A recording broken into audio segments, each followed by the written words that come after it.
Joab, Abner, Bitcry, Sheba, Amnon, Adonijah, Ahithophel, Abishag.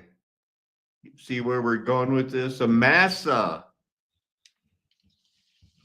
as if the truth I have suffered for in front of the world has only been thought possible.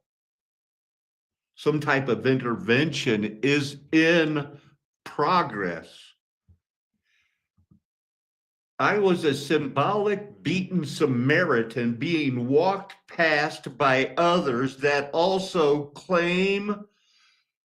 called to tell God's gospel of salvation through Christ alone. My temple, North Star, pineal gland, sensations are liquid titan or mankind. A time of public execution is our past and our future. We are either dead in our sins or loved and adopted by the Most High God. Working and witnessing, persisting, preaching Christ's inevitable victory.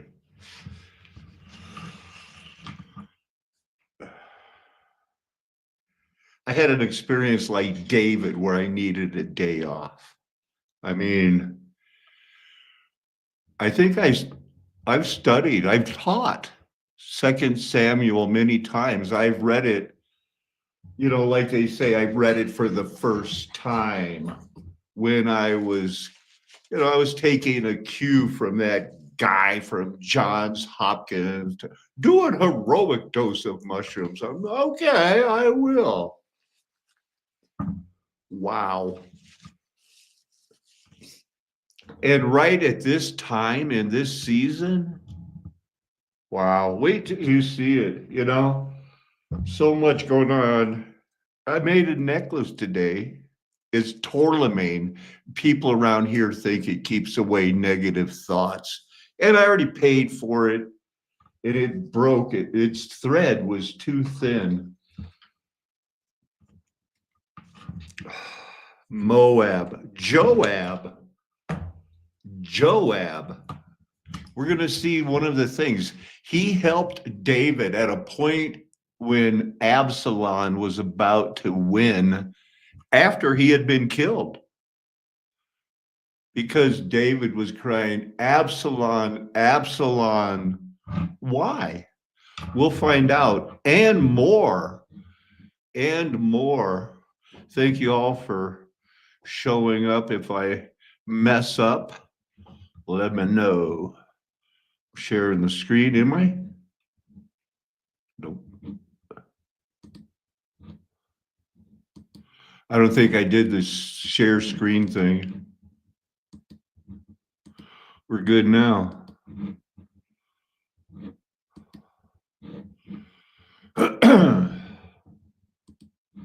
All right, there's that. Did you see that picture? Man, I was in the spirit, and they were going like, what's so hard about Rene Descartes? I think, therefore I am. And then he's branded by the world the smartest person that ever lived. Well, he's a philosopher. He thought of something that can't be argued. Well, he was doubting everything. Well, I can't doubt everything. I don't doubt the word of God. No way, Jose. What are they trying to pull? A fast one? I think so. Where's all that stuff? So anyway, wow, what a time. What was the last thing I was talking about? Was it this stuff? The children of, you saw that. Roger Spur, Calvinist, got that settled out. Going the wrong way, I can tell. Oh, wait, no, I'm not. How long does it take to mine one Bitcoin? Are you kidding me? I mean, really? Am I sharing the screen? How long does it take to mine a Bitcoin? As if there's such a thing. It is time to take a step back and act like really, first they convinced you there was a globe. It's so many other things, they convinced you that, hey, nothing to see at Sandy Hook, nothing to see at the Boston Marathon Massacre, nothing to see at the Alfred P. Mira Federal Building, nothing to see at Waco, nothing to see at Ruby Ridge, nothing to see at the Banana Wars. There's nothing to see here. That's what they always say. There's always something to see here. Finally, I'm sharing the screen. I hope. Where's that picture at? I know I had one going. Oh, yeah, there's no such thing as Bitcoin. They want you to believe it takes about 10 minutes to mine. Who put the Bitcoins in the binary code? Where's the 1 and the 2 that equals I'm a Bitcoin worth $5 million? Or I mean, they're a lot, right? I mean, 50 grand or something. I mean, for a mined Bitcoin, who makes them? Who does that? Man, I was tripping. I was trying to get a picture that I could use for that one thing. Yeah, we're going to look at this because somewhere when I was tripping, I remembered 3 different people that, and one of them was when I was reading the Star Report. Are you seeing that? Was that Pirani? Pirani? I was reading the Star Report. Bill Clinton has that. Harvey Weinstein was another one. I read that transcript, and the singer, he's bad. You know it. You know it. Billie Jean, not my son. I'll bet. Probably not.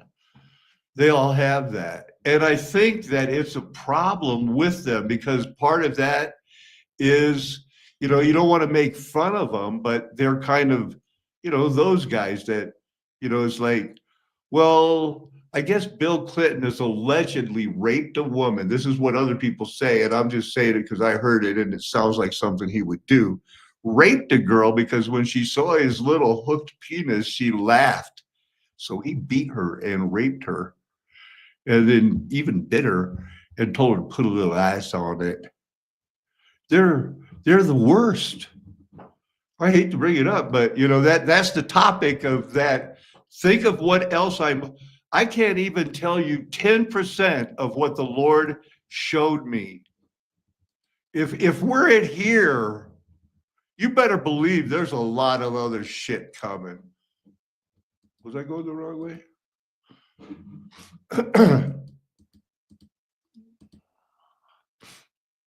Absalom, it said, had children. Because I put in Absalom had no children. See how I like to document everything I'm doing here. So I must have typed into the search engine. Yeah. Notice I use the Google Chrome, but I set my default to be being Microsoft just to give them a headache, because every week they're like, you are using the wrong software. It's like, oh, well, too bad. Absalom had children. Yeah. You know what? Abraham had children at one time that wasn't part of the plan, and he didn't do the children bearing. Absalom said specifically he had 3 sons and a daughter named Tamar. This is confirmed in 2 Samuel 14:27, which state that Absalom had 3 sons and 1 daughter. Additionally, Absalom set up a pillar in the king's valley. Quote, I have no son to keep my name in remembrance, no hereditary son. I'm putting out there for the first time ever. I think, just give me a second. I am little bit like still like, man, I was so worked up after that, learning all this. So I guess I've got these things to prove, and this is the go-to picture of this is the only time, this is the Bible. They're born. Well, we know how they were born to David, and you can see the word right here. This is not the same word. See that little, it's like a less than sign, what we would consider a less than sign if you've had the, fifth or sixth grade math. So I think there's something to the Absalom thing, because here we know three daughters were born to, Job. And I have a feeling that Job did hey, let's have a baby. Same thing up here. So there's that to look forward to. Wow. I guess I wanted to look you in the eye.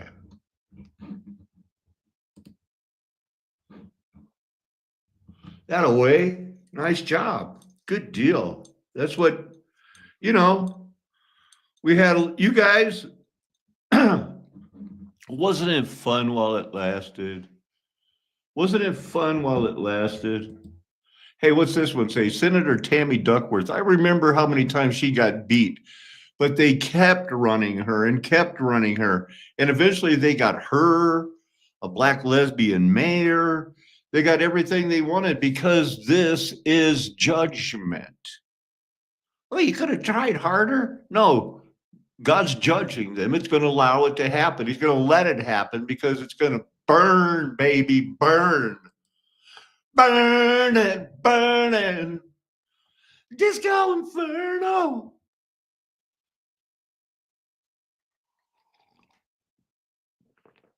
The same people that did this are the same white people that run our valley, the same white people that run your valley in California, in Colorado, New Mexico, Arizona, Utah. They all have the water rights. Their senior claims trumps the more junior water rights, and it does remain in the hands of descendants of the white settlers. This is not a conspiracy network. This is for my homework.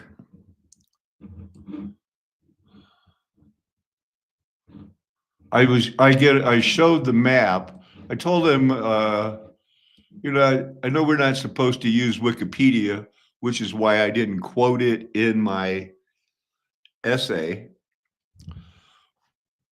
But I did put it in an attached photo to the document. About 1789, a secret society called the Combined Society. And I'm thinking it was combined with all the Illuminatis was formed. The members' sole purpose was to make money by land speculation. This group secured influence in the Georgia legislature to further its aims. This is 1789. These three of the companies, they named two, the South Carolina Yazoo Company, the Virginia Yazoo Company, which was headed by Patrick Henry, and then they finished with the third company, the Tennessee Company, were formed by combined society interests to buy land from the Georgia legislature. They don't want to footnote it. They can say it, but that's why I can't use it in my peer review academic nonsense. But look at that. Here's Georgia. We want it to go all the way to the Mississippi, Georgia, and they're saying that all of this was Georgia, and we're selling this land right now. It was disputed until 1802. Wow, because we just read it was 1789?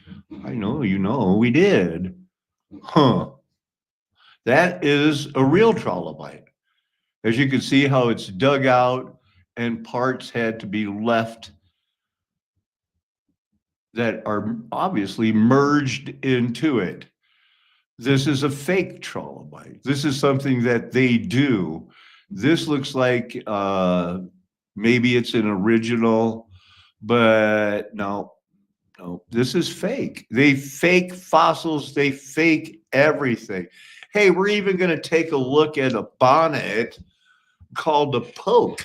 Have you ever seen a poke? Have you ever heard of a poke? It's a type of hat, a bonnet.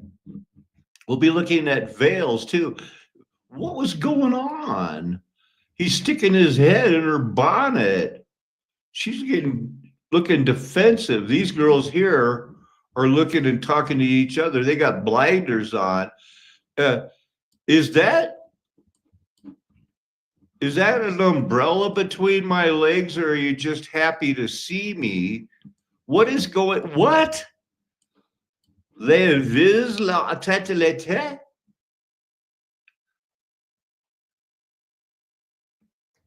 Le suprême bon non. Well, c'était. Huh. Weird, right? So the Palisade, I must have typed in Palisade, Colorado, first used pesticide in US of A. The Palisade insecticide in Colorado is recognized as one of the first government-funded programs for biological control in the United States, established in the year 1945, when the white people ganged up on Japan because they were about to win the Second World War. So they faked atomic weapons, blah, blah, blah. Palisade, Colorado was the first to release biocontrols such as parasitic wasp. That away, pest management in the growing of the Grand Valley. We do not live in the Grand Valley. We have a small valley compared to Grand Junction Valley. Oh my goodness, it's huge. Anything else cool on this page? Zip. Nada. That probably wasn't even cool to a lot of people.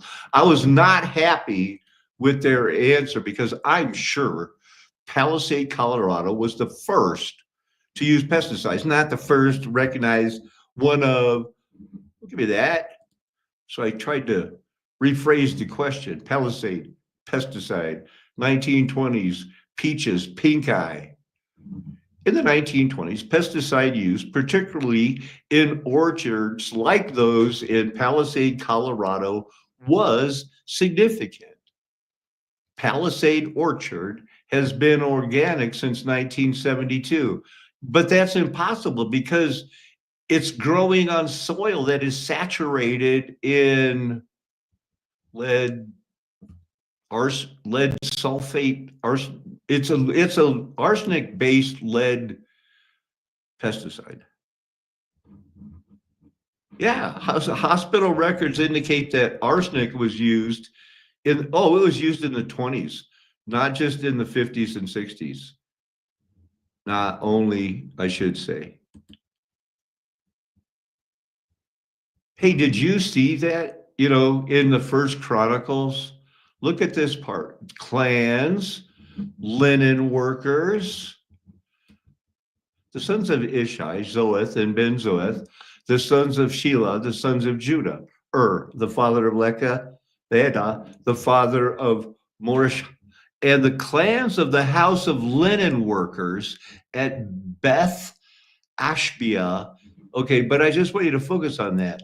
The clan of the house of linen workers, 23. These were the potters who were inhabitants of Netam and Giderah. Now, I think I looked up this house of, it does seem that there was a guild and it paid off. It was not a wasted rabbit trail. They lived in the palace near it for the king's service. This view is often called revisionist. It revises or changes older Orthodox views.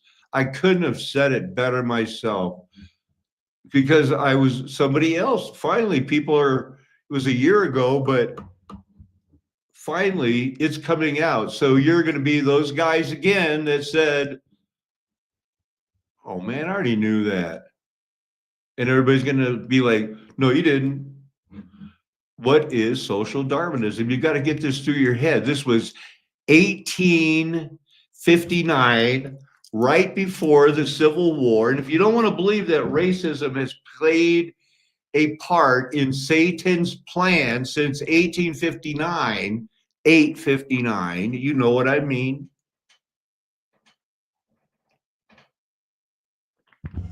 Or something like that. Does my voice sound different? I just took a drink of coffee and felt like I was getting a little dry there. Are you reading that one? I'll just read the last one. Echoes of social Darwinism persist in modern debates. Yeah. Yeah. Mock. Yeah. In association with harmful ideologies like those of the Nazis further damage its reputation. Well, I wonder why. It contributed to the eugenics movement aimed at killing and targeting people that have those hooked weenies. Sorry, I just thought that'd be funny. Social Darwin justifies imperialism, claiming a duty to civilize weaker nations. I'm going to prove that that hooked weenie thing is a genetic thing, and it comes from those people like the Rockefellers. It goes back a long way. And it has to do when they had slipped in a girl to slip in a guy that they thought they were going to make a Superman. And it did work for one generation, but what's the problem with that? Oh man, hemophilia skips a generation. That's right. By the early 1900s, scientific advancements began to discredit social Darwinism. Well, not for the Nazis and the America First people like Charles Lindbergh. Have you ever heard of that guy? He had 3 wives at one time and was still a famous patriot. Second point, poverty was framed as a natural outcome of inferior traits promoting laissez-faire capitalism. They're blaming you after all those years of either working your ass off or being ready to, if there was any freaking jobs beside. Hey, did I go to trade school? Did I work my ass off learning how to bend nails for 10 years so I could ask somebody, you want fries with that? No. These guys at John D. are wealthy individuals like John D. Rockefeller and Andrew Carnegie defended their riches by saying, you just don't know science. Take 6 feet apart, turn and cough. They want to digitally rape you like Kayla McKinney or whoever that girl was that got digitally raped. All those girls got digitally raped by the Jewish head doctor that was massaging all of the girls that were famous for what some people call Mormon porn. They thought it was okay. They think it misapplies Darwin. Darwin doesn't mean it bad. These guys meant it bad. During the Gilded Age, reading the last one, continuing, the late 1800s, social Darwinism justified economic inequality and racism. Bingo. Hey, you're part of the problem. Look, that I could cut that. Does that look like me? Remember, I did something to my eyes. We both got those same eyes. You're just a honky like me, man. Don't act like you. Anyway, Tony Schaefer, he's saying it's a road they did not want to go down, unquote. Like, and he's on the air talking again, just like that other former congressman. They're blowing the whistle on 9/11. You'll see. He's in on it. He's in on it. He was a spy. He's letting out what they want. We figured out that data mining was the way to go. He's the one that taught the other. He was in on it. If you read his book, he was a spy that tried to make himself into James Bond, giving full body massages and writing about it. He's a spy. And at this point in the video, 9:16, he says, that part two was my mission, two parts of my mission, which I still can't talk about. Well, then you've got the excuse the Nazis used. I was under orders and they told me not to talk about something that would clearly present that 9/11 was a fraud to the people that do more than watch The Simpsons and snack on the Doritos. Yeah, if you know something and you aren't saying it, what's that quote from that guy that's not funny? I guess I'm going to file you under part of the problem. So yeah, he's talking about it earlier. Yeah, I had a great alias while I was a spy, Chris Stryker, which is a great porn star name, apparently. Oh, look at Eric Rice. I wish I was a spy. I disclosed the two things I can't talk about now, even publicly. He can't disclose, He can't disclose those two things. Wow. Huh? Gonna fly now. What? Only I can take a picture of myself. Anybody find any logical flaws in that? I Googled it. Nobody's ever said it.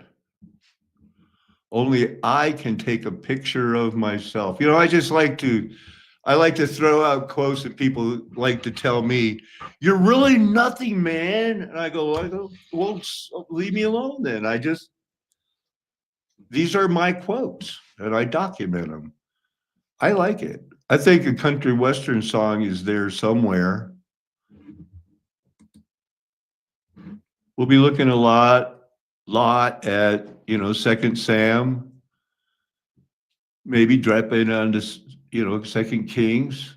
But this is like the Hezekiah, and he built, we study these Star Fort type, like, wow, they sure knew a lot about water, didn't they? It was the Bible people, the people that had the linen cult. Anyway, might be more interesting then. But they did these things. They built these things all over the world, right? And I just took this picture because I was like, that is a really good picture. I mean, that looks like a vein, artery, nerve, something. Here's something. Oh, it was a diversion. We just dug it out with our picks and shovels in the 30s. This is one of, I guess 2/3 of the rivers in the world have been converted to hydropower.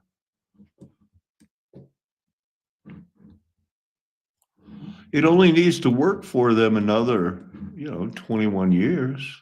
A little fishing place, maybe.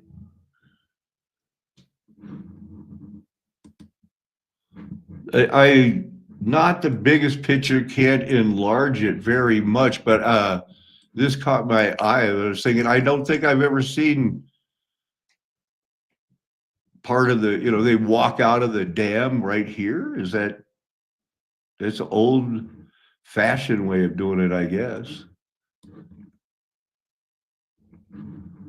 I must have been I didn't know that marble, or where these blue tourmaline type crystals come from.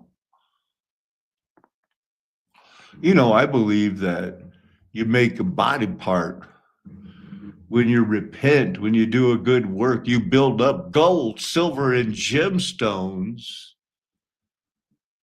This is going to be a long show, so I only have time to say do I want to go mountain biking up to, well, the idea is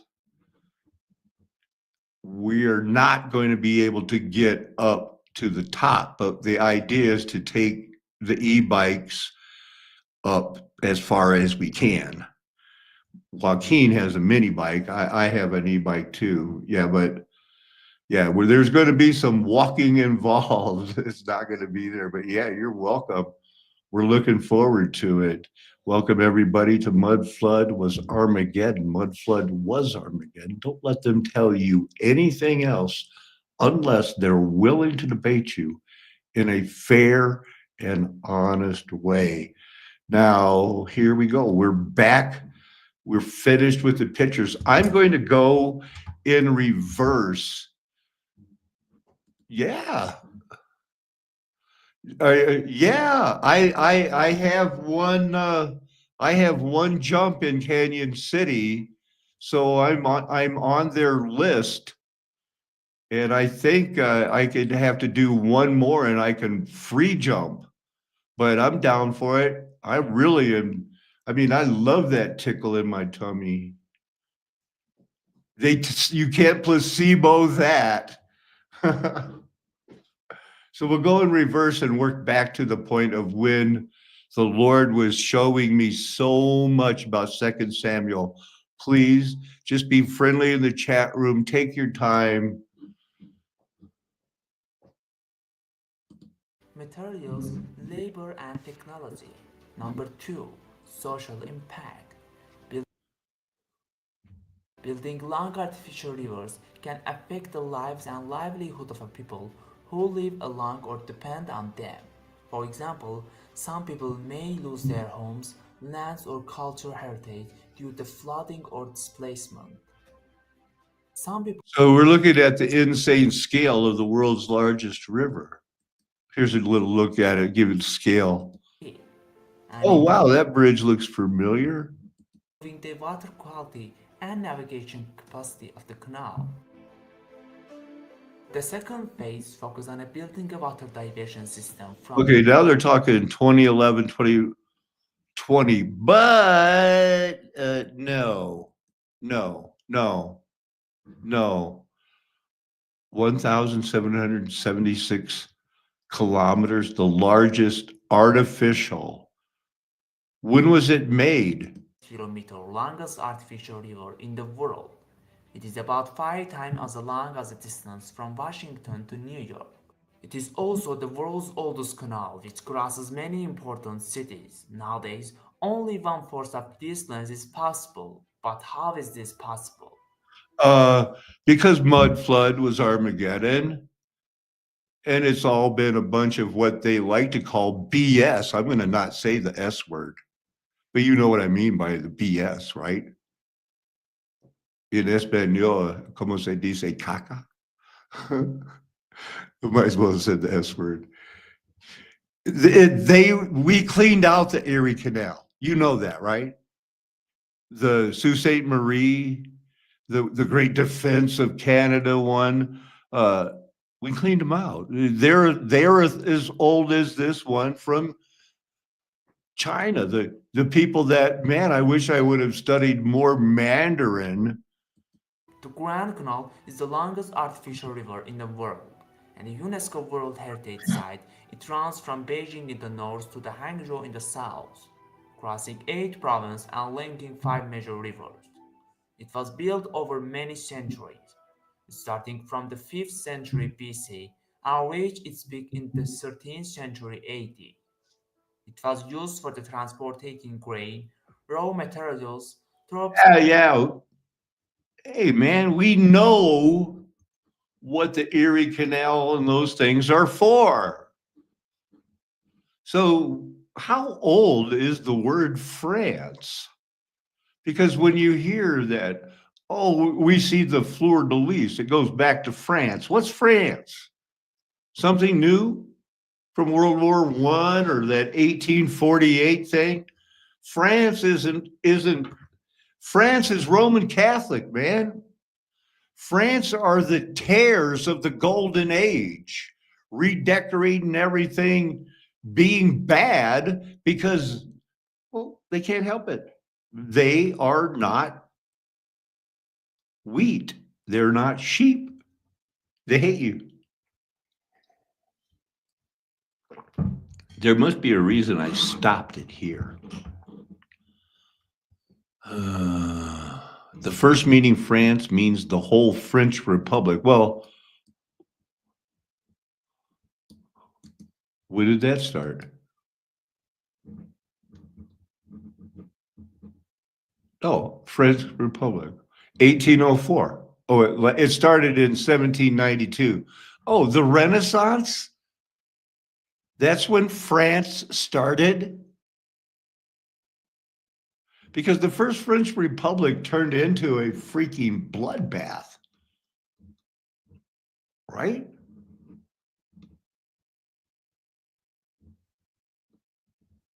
These guys killed them all. They even they changed the calendar because they couldn't stand a 7-day week and remind them of God.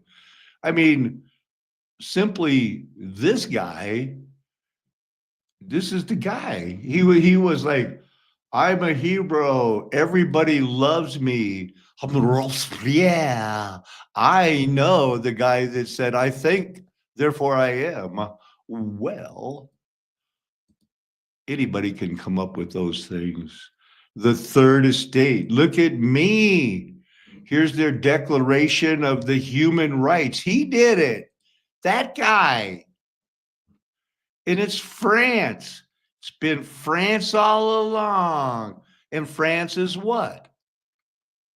Jesuits, Rosicrucians, now John Birchers that have this Phrygian cap that makes you think, I'm a free slave. Don't take that away from me. Representing who? The people of France? C'est la vie. Hey, there's the Jacobian Club meeting in a sewer somewhere. Robespierre, we will fight with you. We will burn down the city. And we will take over. Look at me now. Get your pitchforks and your Phrygian cap. We have a plot. They will pass out rifles when we go to the thing. Do these guys look suspicious to you? I've studied these things here. Is that a dunce hat? No?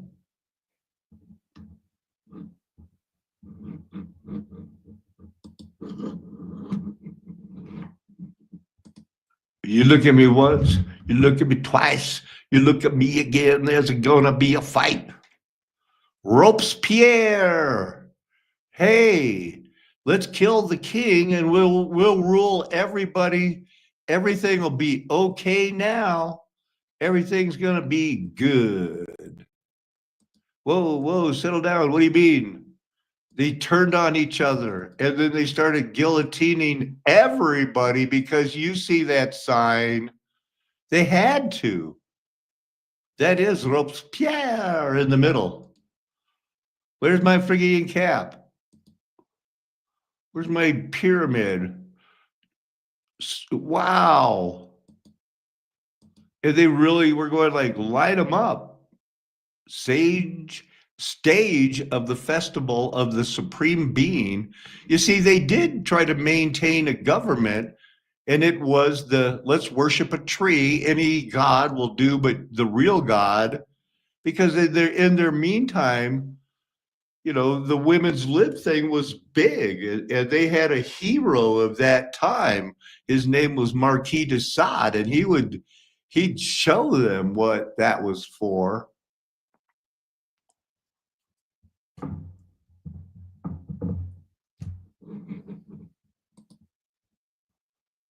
There's another festival. Yeah, they made it work for a few years, but then they called in a king and said, this just isn't happening, because eventually it was every man for themselves.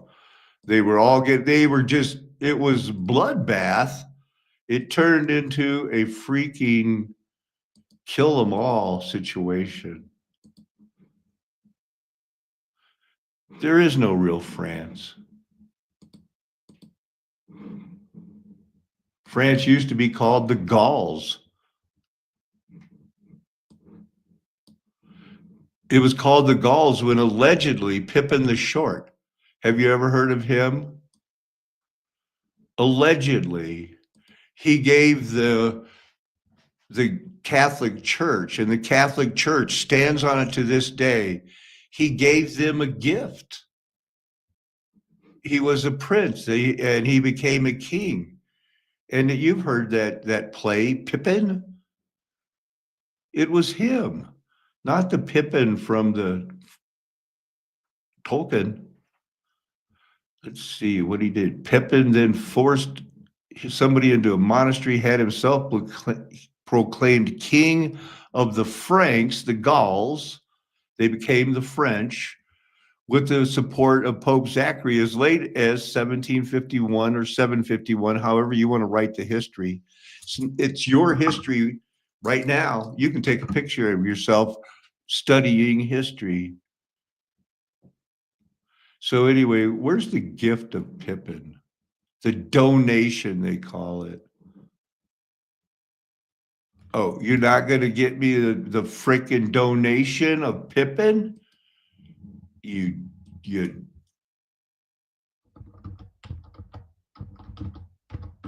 I had a thing going. Was, as they say, I had in chess. What do they say? Momentum.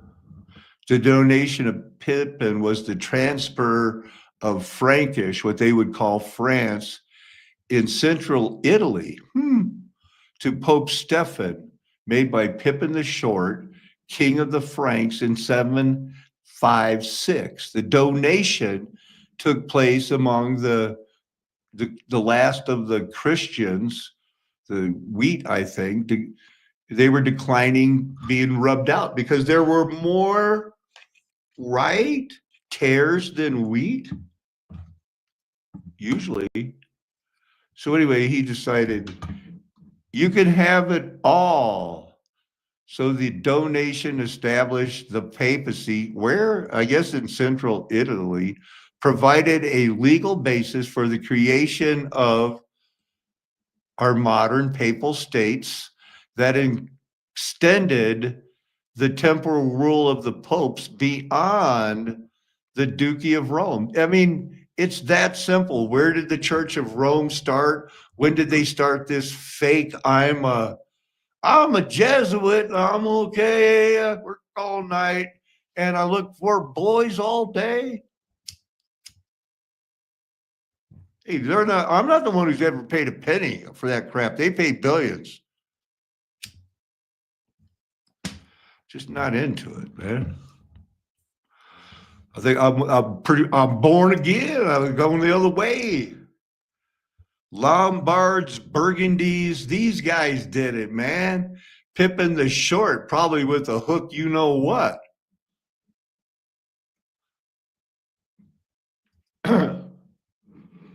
Nailed it.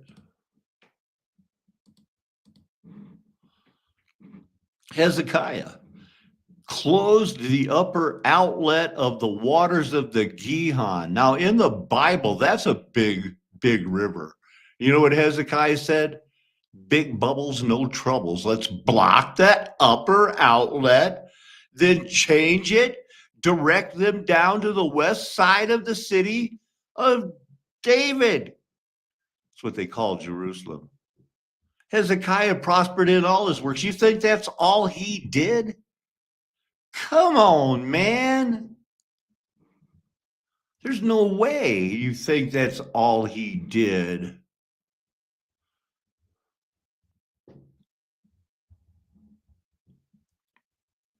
This guy blasphemed God. He said, now therefore do not let Hezekiah deceive you. We've been kicking ass all the way to, you're just next on our list. And, you know, we're going to kick your ass too. And they said, we don't think so.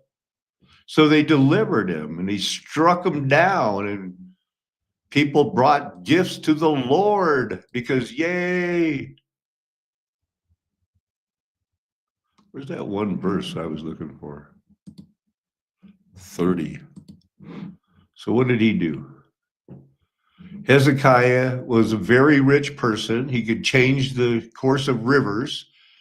He also made for himself treasuries of, plural, of silver, treasuries for gold, treasuries for precious stones, treasuries, spices, shields, and for all kinds of costly vessels. Isn't that what we study in those Star Force cities? Going like, isn't this amazing? They're everywhere. Storehouses also for the yield of grain and wine and oil. Stalls for all kinds of cattle. We look at those pictures and we go, who could ever do that? Well, Hezekiah was only one of the great rich people that made the world that we look at and go, this is crazy, man. How to get 30 feet underwater? I mean, 30 feet covered with mud. Well, the end came like a flood. It wasn't the flood that killed everybody because some of them were hiding in the mountains saying, oh, please, please spare us from the wrath that is coming. I've heard the mountains were going to melt like wax. And then when they came out, they looked around Cappadocia and the rest of the world and said, wow, some of them did melt like wax. He likewise provided cities for himself, flocks and herds in abundance. Hezekiah closed up the upper outlets of the water of Gihon, directed them down to the west side of the city of David. He prospered in all his works. And so in the matter of the envoys of the princes of Babylon, who had been sent to him to inquire about the sign that had been done in the land, God left him to himself in order to test him and to know all that was in his heart. Well, he got, he was good at repenting.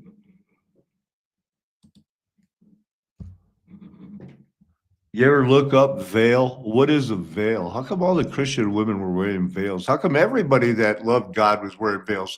How come everybody in the past believed this crazy idea that men were the head of the family? The head of the family. That's like the unspeakable thing. That's like what's that one comedian say? There's certain things you just don't talk about. Why the Bible insists and everybody else believes that they should wear veils. You don't talk about that. You don't talk about the things your wife doesn't want to do in bed.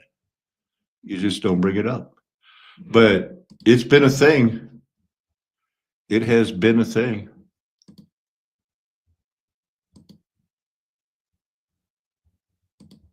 It's never not been a thing until now in this world.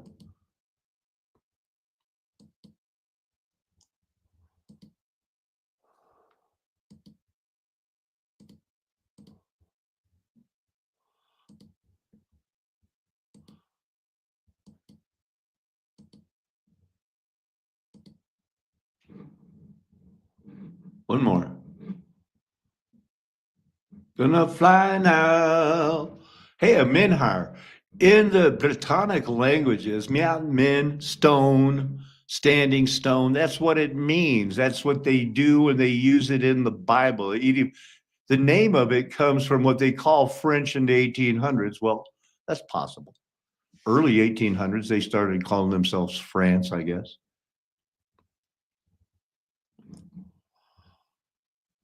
European late Neolithic. They were around in the Bible times. Huh. Wow. They were around in the Bible times. What do they look like? There's one in Ireland, Portugal. That one has lines on it. No lines, but they're sure it's a minhar, a man, a stone, standing stone in Cornwall, and Brittany, Karnak. During the European Middle Ages, standing stones, excuse me, were believed to have been built by the giants who lived before the biblical flood. Has the Lord blessed? Did the Lord just say, Paco, you got this. You got it. You've been right all along. And now it's time to, well, I can only show you 10%, but how do you like it so far? You wondered what they were called and what they were called in the Bible and why the people in the Middle Ages thought that it was from giants in the biblical flood? Because they used that word in the Bible. I'll show you too. Huh. We've seen all that, right? Anthropomorphism, it's like, saying God stretched out his hand. Okay. If you can't build a temple that will contain him, because he can't be contained by anything that anybody could ever build, because he's everywhere all the time, it's anthropomorphic.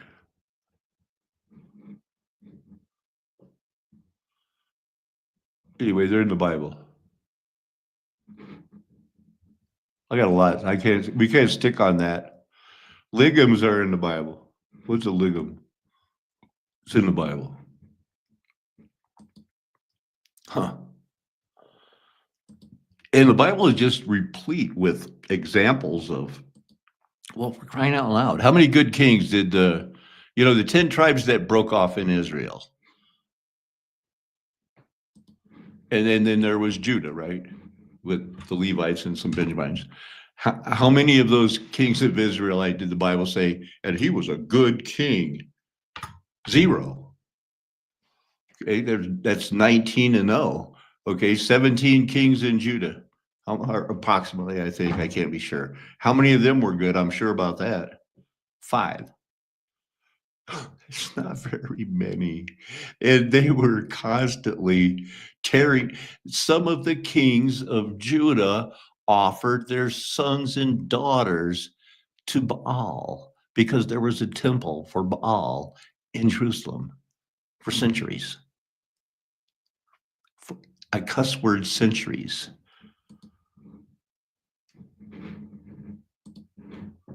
And they were tearing these things down because these guys had, it's not like they're stupid. It's not like they don't, hey, look what we can do.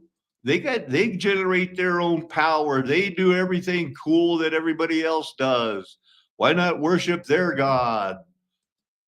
Eventually they were won over for Christ. Don't tell me that's not a phallic symbol.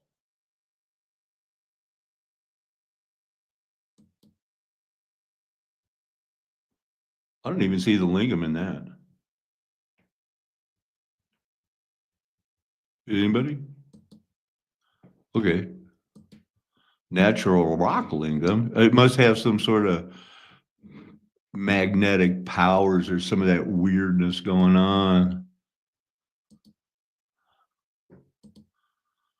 Lingam's weird. What? The ice pillar.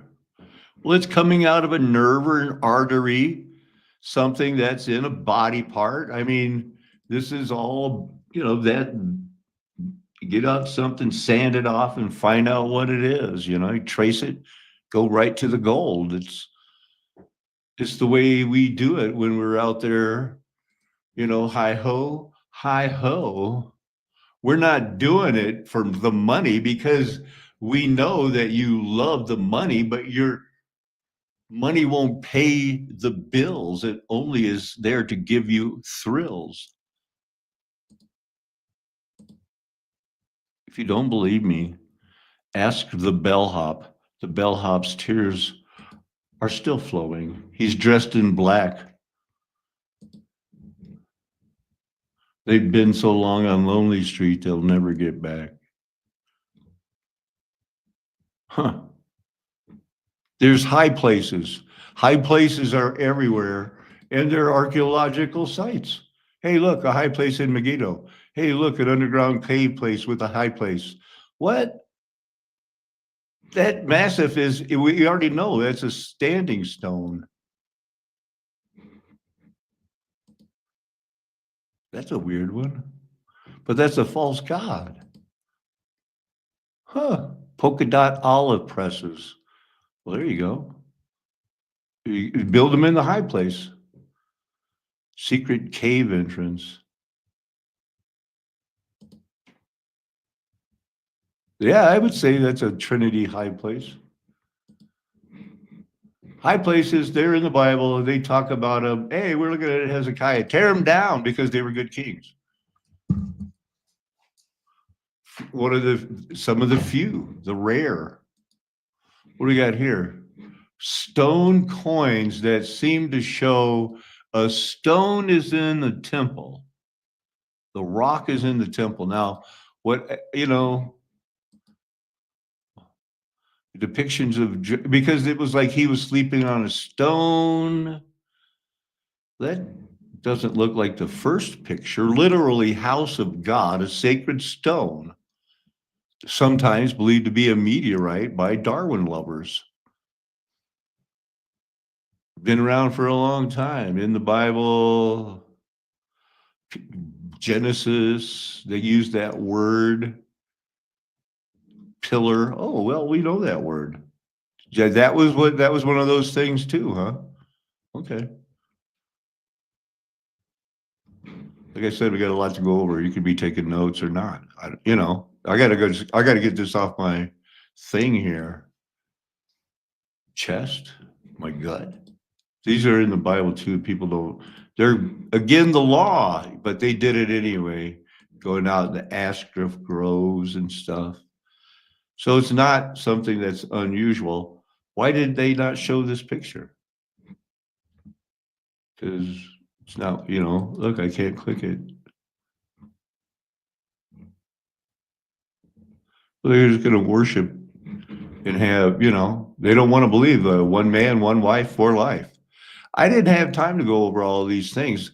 I picked out the ones the Lord showed me, but, I could have just as soon, we could have picked this one, going like, hey, look. And then Paco could say, well, I believe that these things they pick these rocks on purpose because everybody else had the whole situation of the rocks for body parts figured out, except our current fractaled electrically. That's what causes these things. That's why a third of the mountains were wiped away. A third of the animals are all gone. Yeah, we could have gone over any one of those. Well, I read the paper today. Somebody's missing.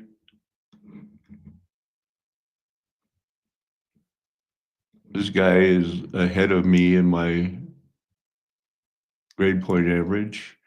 They flew to Germany to take a part in a model of the United Nations. I wonder how much that cost us. A young lady just had her 106th birthday here in the valley. Polluted ground and all. I'm looking into buying an air gun.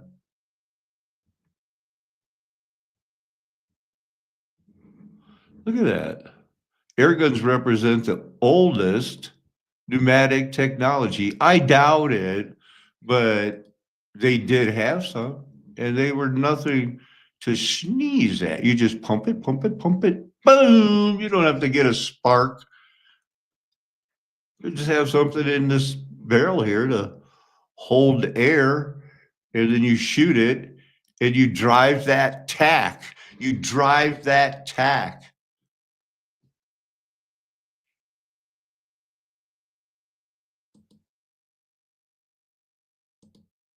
It's the ones that shoot the arrows that I was looking at. I'm not so much into the pellets. I mean, I'm a pretty good shot with pellets, but the arrows seem more interesting to me.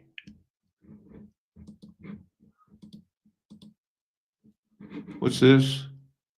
From our world. If I lived in this world, I absolutely would want to move to the woods and live in a cabin, and they probably would have called me a witch. I would have left this organized star city. I mean, this is a complete controlled system here, walled in. Again, usually we discuss the impossibility of people in this time period to build like this. Let's really consider what kind of life this is. Sure, maybe it's wonderful, but you're in this city. We see windmills on the edges here. We see the absolute controlling and directing of water, irrigation, crops, and Go ahead. I'm open to anybody's comments on what in the world he's talking about. features will vary, but pretty much repeating themes. Domes, spires, arches. Super, super, super beautiful and intricate. Super times 3.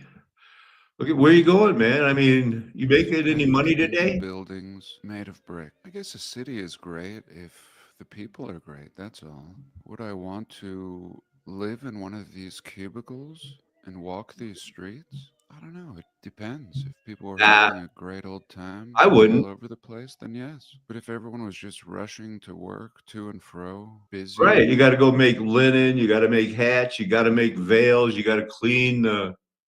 week after week, these are not the builders of these cities. This is No, like they're not the builders of that 1,000-year-old canal either. Hey, here's another Bible verse. In Jerusalem, he made machines. He made machines in Jerusalem, and they were invented in Jerusalem. Second Chronicles 26:15. You with me on that? Is this 10% going to be good enough for you? That the Lord is allowing out tonight? Where were these star fort defenses and things invented? The Bible claims it's Jerusalem. I'm glad that we know it now. They were invented by skillful men to be on the towers and the corners to shoot arrows and great stones. This person's fame spread far, for he was marvelously helped until he was strong. I'm going to remember that verse 15 is that verse and pick it up in like in 12, I think it is. Let's see, the whole number of the father's house. Uzziah, he's the guy that did it. He built the towers in the wilderness, cut out many cisterns. Have you seen the cisterns in the old Bible world? You know, where they're talking about these guys that divert the rivers, make 1,000-mile canals. These guys, you know, he had all the farmers, so he needed those cisterns. He needed those canals. He had an army fit for war. The whole number of the head was the men of valor. His special forces was 2,600. They controlled over 300,000 that could make war. Now, what do you think that they, with knowing what you know now, what do you think they mean by mighty power? My guess is that they could make war like Gibborim.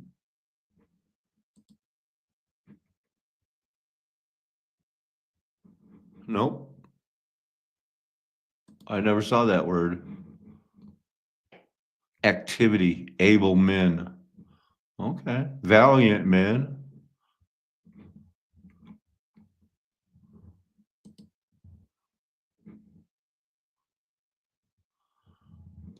Derived from a root that can mean twist, whirl, or dance. Well, they has a vortex machine or something. I'm trying to. It's not, Gibarim. Look at verse 14. See what it says. And Uzziah prepared for all the army shields, spears, helmets, coats of mail. We know how intricate those are, bows and stones for slinging. in Jerusalem, he made those machines to shoot off the towers and the corners. But after he got his star fort, like, look at my star fort, baby, he grew proud to his destruction, for he was unfaithful to the Lord God and entered the temple of the Lord to burn incense. That's not your job, king. Thank you, Azahai, the priest that went after him and said, you know, he had his backed up by 80 priests, said, we don't care who you are. You are not burning incense. Is not for you, Uzziah, inventor of the defensive weapons for your big old star fort, proud boy. You don't get to burn incense to Lord. They didn't have the word written on their heart, but Moses broke it down. Dooby doo down, down. Oh, I'm so mad. Now he had a censer in his hand to burn the incense, and when he became angry with the priest, leprosy broke out on his forehead in the presence of the priest. Boom. That's it. It's over. King Uzziah was a leper till the day of his death, and being a leper had to live in a separate house, for he was excluded from the house of the Lord. Well, he should not have wanted to persist in his nonsense. In First Chronicles, sometimes as you're just reading, I mean, it does. Sometimes I just sit and listen, read along, and there's interesting things in here. We're going to know these people in heaven. You're going to want to know Jabez was more honorable than his brothers. His mom called him Jabez because she bore him in pain, I guess. He called upon God of Israel, saying, oh, that you would bless me and enlarge my border, that your right hand might be with me. Sometimes people don't have because they don't ask.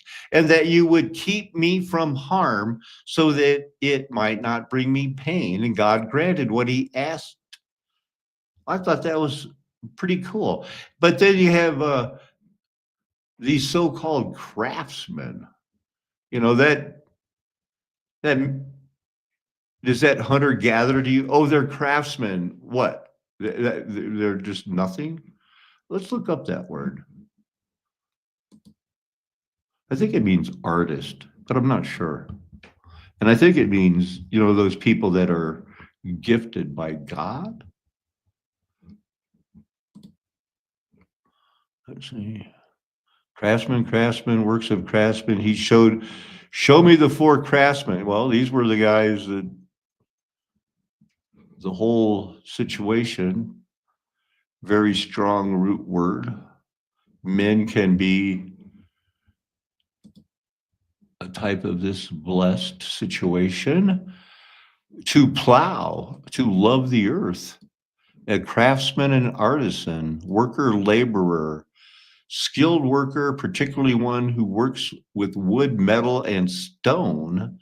Hey, that sounds like do, re, mi, and you. We're all about it. I made a necklace today.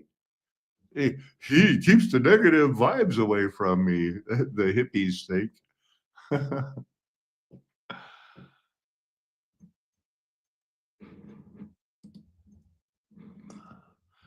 Of central importance to heroic legend.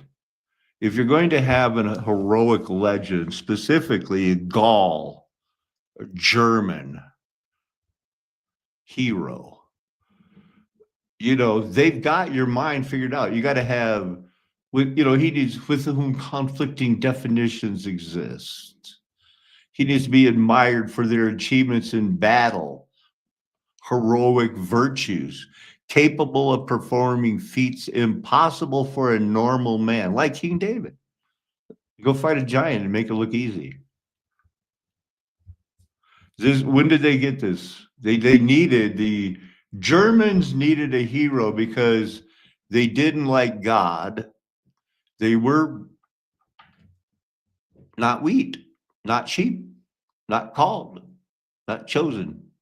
We're not adopted. We're not changed. stayed in their sins and decided they had a better way. So they wanted to get a Siegfried going. I mean, I'm not kidding you. They've got this whole Sigmund Siegfried thing just blown over the top. And it's these guys, Goths. Remember the Goths and the Gauls had a problem? And the Burgundians, remember Ron Burgundy? Champagne area of what they call northern France, Germanic, Gaul. Absurd. Siegfried wrote big poems about him, like they love it, like they love Gilgamesh. They love their heroic age. They're better than the Vikings. Hitler and everybody loved Heidi and that Alpine hero. That's why he built the Wolf's Lair.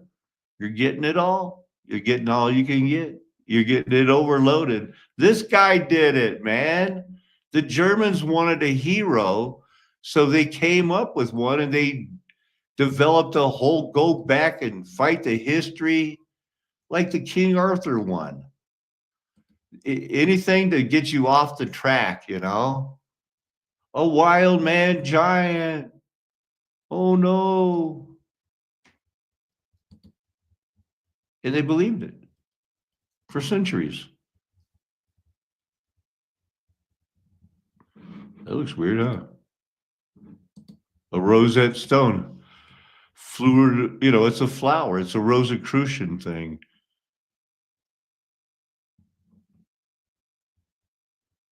They got them all labeled and named.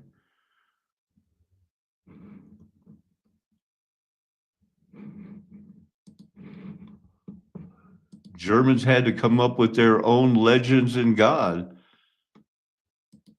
They really went overboard with Sigmund, Siegfried, and Roy. I'm dying like a man. I'm here to tell you. It's like, well, good for you. Come in. Let's go swimming. Huh. Wouldn't you know it? Way to go, Tolkien. Tie it in. But they were married, the Russians, the Germans, the English. Who else? Oh, Spain, Mexico. Come on. Fly now. Yeah. So I had to look it up because I never saw that word.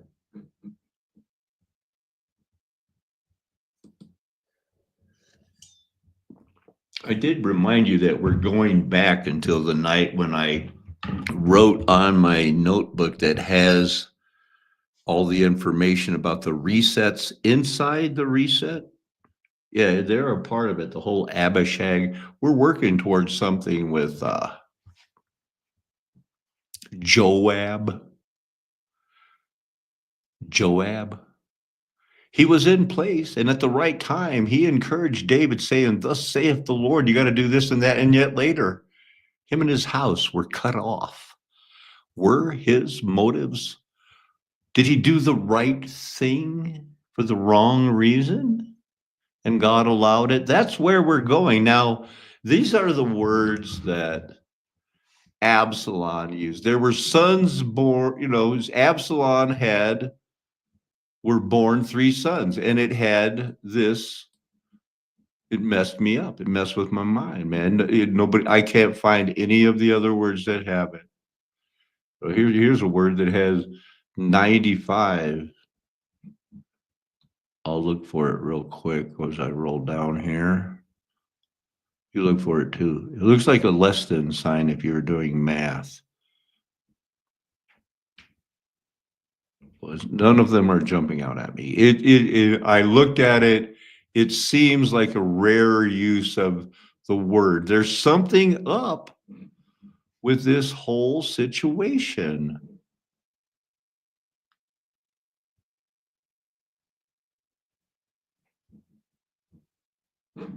So we'll look at it. We'll look at the couple of verses down from verse 27. All right.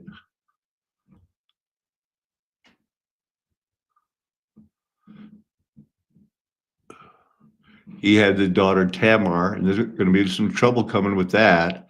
So he lived 2 years in Jerusalem without coming into the king's presence because Tamar had been raped by another brother of Absalom, half brother, King David's sons. And were horn dogs, and I think one of them was gay. I think Absalom was gay. And Joab arose and went to Absalom at his house and said to him, "Why have your servants set my field on fire? Why have you set my field on fire?" He answered Joab, "Because I sent word to you, come here that I may send you to the king to ask, why have I come from Geshur? It would be better for me to still be there. Now, therefore, let me go into the presence of the king. If there is any guilt, let him put me to death." Joab went to the king and told him that, and he summoned Absalom. So he came to the king and bowed down himself on his face to the ground before the king, and the king kissed Absalom, the man who had murdered his other son, Amnon. Remember the verse. Fear not at all your kings, only Amnon had been killed by Absalom. And so immediately from the beginning, and I think Joab was in on it, even though, as we'll read later, it was his encouragement that saved the entire tribe of Judah. So he got himself chariots and horses, 50 men to run before him. Absalom used to rise up early and stand by the way of the gate. "Hey guys, what city are you from?" "Well, we're from this and that tribe." "Oh, your claims are so good, but there's no man designated by the king. Oh, that I were judge in the land, then everybody would have a dispute or a cause, and they could come to me and I would give them justice." Oh, and whenever a man, heard about that, he came near to, "I'm going to pay homage to this guy," he would put out his hand, take hold of him, and say, "Oh, I'm going to give you a kiss. I'm going to give you a kiss." Yikes. So that worked with a lot of those people, and maybe Joab. Did I go over the word kiss yet? I thought that might have been something I was going to go over later. But we're going to go over it right now, so as not to. Well, I showed you that one word, kiss. Take him by the hand and give him a kiss. Ooh, you took hold of him and gave him a kiss? Huh. That's kind of like how he had to bore his son. He had a weird, something weird was going on with this guy. It's always something weird. Only one time, and Winnipeg.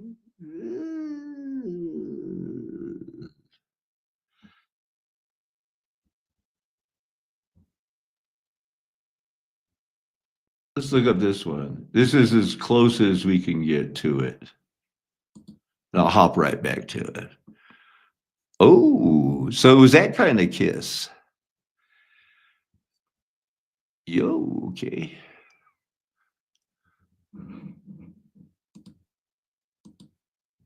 Kiss.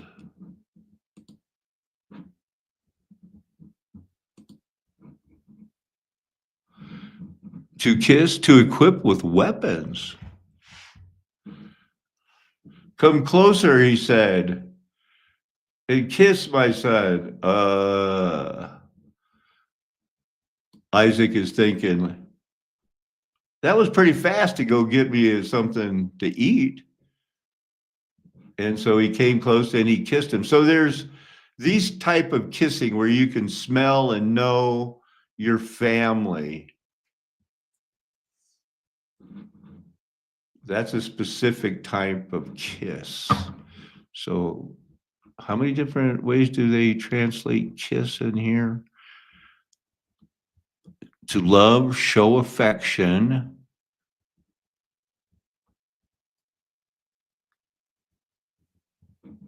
Rule kiss, to be touched. That seems pretty vague.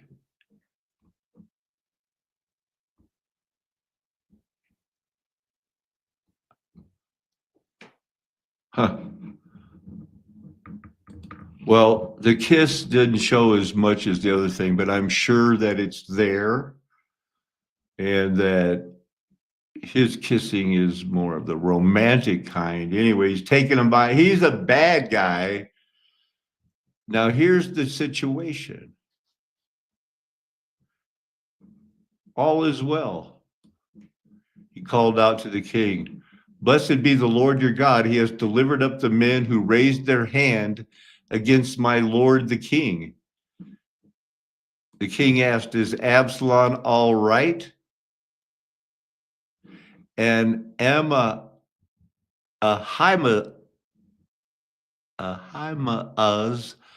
replied, "When Joab sent the king's servant to your servant, I saw a great tumult, but I do not know what it was." Now, I don't want to, we're going to talk about this later, but I do want to talk about how the mighty are fallen and Joab. Now the king had commanded Joab, Abishai, and Ittai, "Treat the young man Absalom gently for my sake." And all the people heard the king's army. And yet, when David was kicking their ass and had a great slaughter that day, Absalom's little, foray into, "I want to be the king." Sure, bet you do. Come hither, look, boy. So he was riding on a mule, running away from the slaughter, when he met the servants of David. And as the mule went under the thick branches of a large oak, Absalom's head was caught fast in the tree. The mule kept going. And so he's cursed, hanging from a tree. Everyone who hangs from a tree is cursed, whether they're nailed to wood from a tree, they're cursed. Like we're under a judgment right now. Everyone that gets hit by a tornado, one of those air torpedoes, are not the evilest person in the world. Like everyone who was lynched, white and black, in the United States and around the world, we're not the most evil people in the world. They were under a judgment, as we are. But right now, let's focus on Absalom, suspended in midair, obviously being a type of, but only for speculation, because it doesn't say this is a type of. But there he is hanging in midair. And Joab, they went and told David's trusted general, "I saw Absalom hanging in an oak tree. Just now you saw him? Why did you not strike him to the ground? I would have given you 10 shekels of silver and a warrior's belt." The honest man said, "I wouldn't do that for." The king said, "Don't do it." That would mean God would be against that man for the rest of his life. Nobody wants that. I hope nobody wants that. I'm not going to do it. Nothing is hidden from King David. He'll figure it out. I'm not going to do it. Joab says, I'm not. Shut up. Give me 3 spears. And he went and stabbed him, killed him. There he was, still alive in the oak tree. And Joab did it. Blew the sound's horn. I was focusing on 2 things there. He blew the ram's horn, and Judah stopped the pursuit, the slaughter of Israel, because Joab said, it's going to be like they're killing our brothers. And he took Absalom, cast him into a large pit in the forest, piled up huge mound of stones.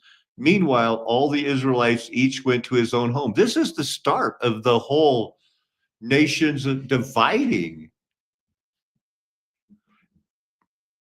Now, in his lifetime, Absalom had set up for himself a pillar in the king's valley, for he had said, I have no son, to preserve the memory of my name. Let that sink in. There's one way that could make sense. And that's when Ahimaaz started his thing. We'll pick this up later. I'm going to make sure I have that up later.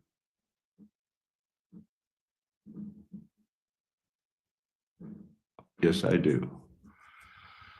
Well, whatever it is, we're going to get to it all. Vision of a man in a basket. And the angel that talked with me went forth and said to me, lift up now thine eyes and see what goes forth. I think this measuring basket reference is from the other night.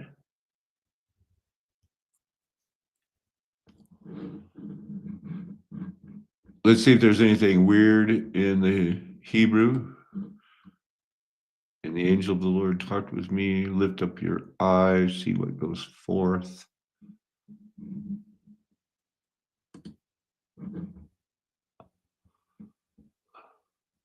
What issues, what is born, and towards the young one that comes out from between her legs, that issues.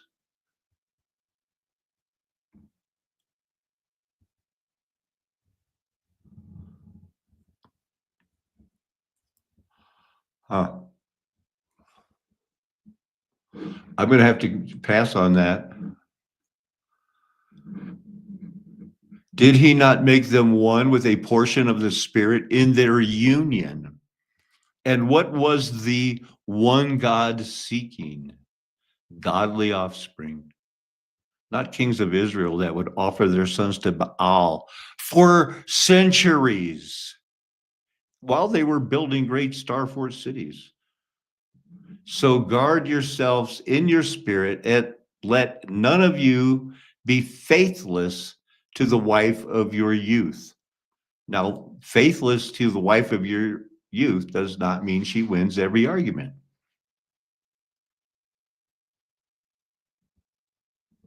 He hates divorce, and yet it persisted also. And there, Jesus can bring division or no. I got paid today.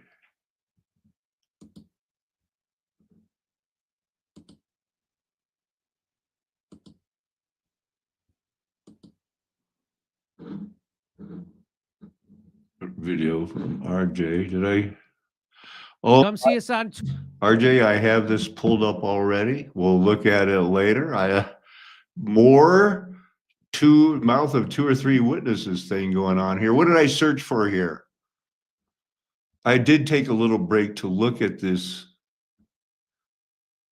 video of what in the world is this guy showing me? Something, there's so many machines from the 1920s and 30s, we don't even know what they are.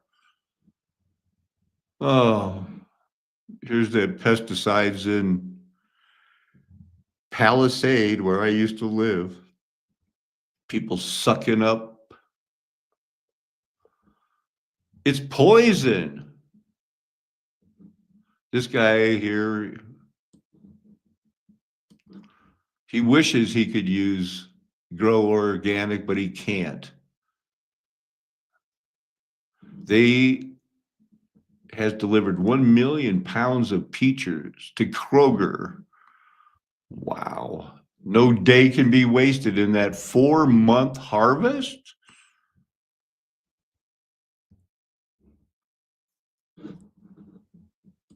We're going in reverse now. So the gypsy moth introduced an insecticide in 1898 against the gypsy mouth. Yeah, right, moth. And it was less poison than what they had been using. A paint, Paris green is a green pigment. It's a paint. It killed this wallpaper. Since Satan was loose, they've been killing people. They put it in the wallpaper. It's called lead hydrogen arsenate. That's arsenic. An inorganic insecticide formerly used to control pests, including the gypsy moth, potato beetle, and rats. When the fluoride was too slow, they put it in the wallpaper, hung it on the wall. They knew something was happening in 1919. We got to quit using this poison. It's staying in the grass, and peaches are one of the main things that absorb it, like those cotton. They killed arsenic to kill the boll weevils, and then they couldn't use it, so they grew rice in it, and rice is one of the perfect things to suck arsenic out of the ground. So don't eat white rice from the United States. Nobody else in the world does. So they started looking in 1919, and eventually the DDT was less toxic. But they still allowed it in the United States to 1988. And I think they still do in some places.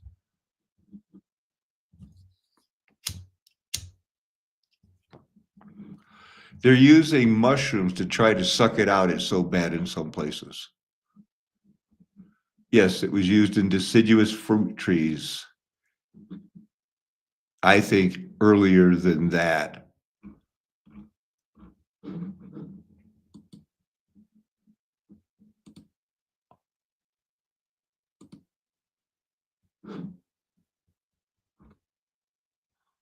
Pictures of them farming in the early 1900s. This is the Grand Valley. And then this is in a journal where she read about the owner of her dad worked for this guy. They founded it in 1755 in Colorado. Wow. And lead pesticide. It caused the pink eye. It was the breakout. It was the start of everything. It's not the start of everything. It was just bad. I'm going to get a drink of water, soak this in. If you want to believe revisionist history, if there are people that are still here, that are moderators, if anybody asks, oh, this is a year old. He's heard about the whole thing about Japan. No, we've been talking about it a long time, and everybody knows it. Everybody. Changes the older Orthodox argument. Evolving arguments are a normal part of historians' work in trying to explain the past, and there are differences within the Orthodox and revisionist schools of thought on the bomb. So these labels are a bit simplified to help us get to the core of the issue. First, let's take a step back and establish the facts. On May 8, 1945, Nazi Germany unconditionally surrendered to Allied and Soviet forces. In July, the victors met at the Potsdam Conference near Berlin. Near the top of the agenda was the ongoing war against Japan, in which the USSR was still neutral. At Potsdam, Soviet leader Joseph Stalin confirmed his 1943 promise to the Brits and Americans that he would join the war against Japan in exchange for Soviet influence in Manchuria, plus South Sakhalin and the Kuril Islands.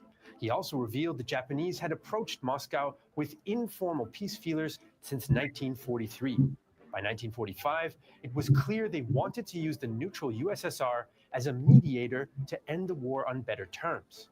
Now remember, testing vague peace ideas with a potential mediator country is not the same as being willing to surrender. All the while, Japan's military was preparing the home islands for defense and blocked any serious peace efforts by politicians. Even Prime Minister Kantaro Suzuki, who favored peace, did not want it at any price. Meanwhile, at Potsdam, US President Harry Truman received a short telegram from the US on July 16th. Operated on this morning. Diagnosis not yet completed, but results seem satisfactory and already exceed expectations. This message meant that the first atomic weapons test in New Mexico had been a success. On July 24th, Truman casually informed Stalin of, quote, a new weapon of unusual destructive force. Stalin, equally casually, suggested good use of the bomb could be made against Japan. On July 26th, the Allies issued the Potsdam Proclamation, but the All right. At this point, what you need to do is hopefully have on your thinking caps. There was no bomb. There is no math that enables them to use it to cause an atomic explosion. That's all fake math, fake history. It's the dates. It is the dates. Like the moon landing, it was developed in Hollywood, reinforced with your Saving Private Ryan's BS. It's the dates that matter. We'll skip the bombity-doo-dah baloney. What was going on? Well, it's firebombed. What was happening elsewhere in the world? So the bomb had been dropped and Hiroshima destroyed. At the same time, Japan's leaders were discussing surrender. The initial Japanese response to the American threat to drop more bombs was to delay. Military ministers blocked the planned cabinet meeting, but Japanese diplomats did quickly meet with Soviet Foreign Minister Vyacheslav Molotov. When the Japanese ambassador met Molotov on August 8th to discuss peace, the Soviet diplomat instead handed him a declaration of war. Because they could not declare war against an enemy or an ally of Germany until Germany had surrendered for 1 month. June, July, August. 1 month and 1 minute later, Soviet issues war. On the same day they faked bomb Hiroshima. I know you love. It was because Japan had been ruling Manchuria. They had their main army was in China. Occupying China was the big deal because everybody else was involved in war. And yet, here comes Australia, the United States, Great Britain, and most importantly, over 1 million angry Soviet Union people who are going to say, we can make China communist now. We can overthrow Chiang Kai-shek. Everything's going to be great. Aha! It's all working out. Listen to my voice and ask your spirit, am I wrong? Next day, 1.5 million Soviet troops invaded Japanese-occupied Manchuria, crushing Japan's Kwantung army. The Japanese cabinet finally met but couldn't agree on what to do. Civilian ministers wanted to surrender on the condition the emperor could remain, while most military ministers demanded no occupation, voluntary disarmament of Japanese forces, and Japanese-controlled war crime trials. While they discussed, the second atomic bomb hit Nagasaki, killing 40,000. The emperor himself now intervened with an unprecedented sacred decision to surrender with one condition: his own retention as monarch. The Japanese sent these terms to the Americans on August 10th, and the US didn't refuse, but didn't accept either. They simply repeated that the Japanese people would choose their own government. On August 15th, after a badly organized military coup by junior officers failed, Hirohito announced that Japan would surrender unconditionally. Fighting in Manchuria stopped on August 16th, and the war formally came to an end September. Now, the sad truth is the Japanese were told by the mobs and everything else, look, you're not white. Same thing that happened to Italy. You're not white. And the mobs of the United States thought they could take them on. And for a while, they had to play the patsy. They had to play the hero of the world that invented the bomb and saved everybody. And now it's coming out. The things about 9/11, the genocides, our fake history. We're not portrayed as the good guys, and they don't need the petrodollars anymore. It's a judgment. You're living in it. And you here specifically on this channel were warned. You can make your guess. You could take your choice. Did they surrender because of atomic bombs? There's no such thing. Shock when it actually came. It gave us all the more severe shock and alarm because we'd been in constant fear that the vast Red Army forces in Europe were now being turned against us. Kawabe is a prime example of how isolated statements from leading figures can be contradictory. In the Not if they're lying. Now, redacted, they're out 370. Oh, we really can teleport? Here's redacted news. They're the neocons that tell you all the truth and take it towards Atlantis, UFOs. And now I told you, and I'm not going to go over it again tonight. You know why, if you've watched this show, why this flight disappeared. And it has to do with my son and the spying on you, the Patriot Act. And now it is in the mainstream. We needed to save, and maybe they didn't live. Maybe, who knows? Or alternatively, the one that I think makes more sense is that China had a plan to basically steal these scientists the moment they landed in Beijing or what have you. They were going to get, black bagged and disappear. And the United States knew about it and basically set up a counter plan to destroy their plan. Kind of how so they couldn't steal IP. They couldn't steal. Yeah, they couldn't steal this intellectual property. And to send them a message stop doing this. Because if you really... They are acknowledging that the scientists and the free scale was a big deal. They have to, but they're not going to take it where Paco knows it goes. They do a show of force to China. It tells them, if you keep doing this, we're going to make, we're willing to do some pretty dark stuff. Yeah. That's not a military plane. That's a civilian airliner. So it's a pretty powerful message. And then also the fear factor. I mean, I'm scared to go on a plane just knowing the orbs exist, and I'm not a head of state of a foreign adversarial nation. Yeah. Well, let's talk more about these orbs and the plasma piece, because I know you're at first you're looking at this story, then you really go down to the dark rabbit hole of these plasmas and how they're being manipulated. Maybe in layman's terms, would you maybe explain how now you think that we have this technology that we can use it at will? We could just launch it up here to this aircraft, to this aircraft. How exactly are we being able to sitting here with a laptop and manipulating it? Or do we need CERN? I think you can use AI. I think you could probably use Grok AI and be like, hey, have Grok AI go circle around the plane, and then it'll go do that. And I think we have secret AI like that. I was talking. Whoa, wow, they get just anything but the Bible. Everywhere. Movement is energy, and movement is all over. This has become really your mission in a lot of ways, because, and I feel it, because to think that we have free energy. You have families that struggle every month to pay the bills, and they're paying and they are going to end up eating their children. I want to make sure that that's the same one, if that is the same one. I clicked it. Come see us on tour. We're going to be in Bakersfield, San Jose. Oh, they are really pounding the wormhole thing. Go, Jimmy. And they converge on the plane. They can actually control these orbs just like little magnets. And just by changing the orientation and the spin of that magnetohydrodynamics, they are basically changing the configuration of the orbs. Go from configuration 1 to configuration 2, and then the orbs just automatically converge towards the middle because now they're attracting.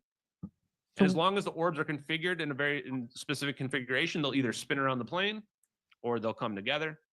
And when they come together, it's smoke coming off the back of the plane. In fact, in the thermal video, when it's all zoomed in, when the operator zoomed in, you can see the heat signature in the belly of the plane because smoke is coming out of the air conditioning and exhaust units on the bottom of the plane and wrapping around the plane on both sides.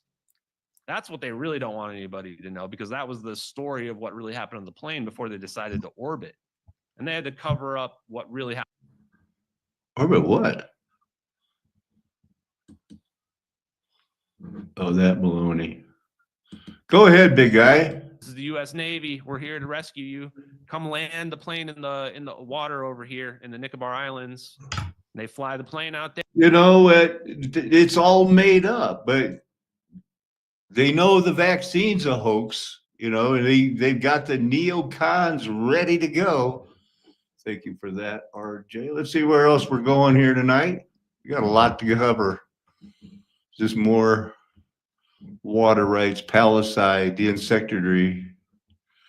First government response was in 1876, not found since 1905.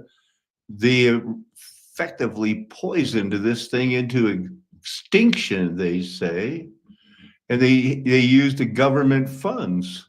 The first governor, the first year it was a state, said, "Can you help us kill these animals?" And they said, "Yeah." Can you wait till 1907?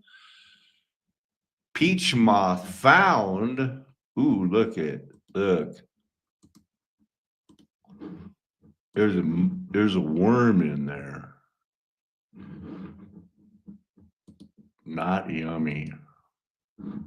How do they search for this? Palisade first to use it? Yep.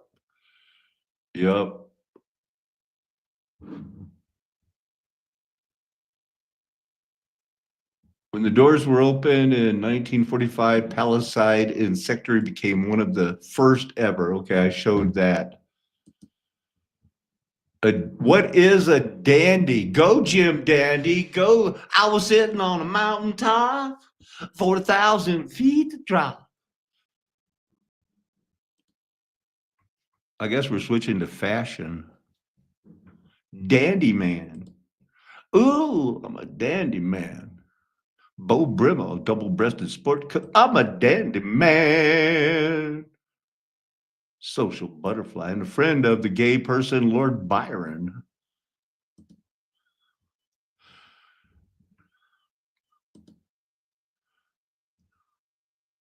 Hey there, man. You're a poet? Oh, a New Orleans black dandy. Another black dandy. Hey, King of Naples was a dandy. The Dandy King. And there's a caricature of a dandy looking like a girl with a poke hat. What's the history of being a dandy?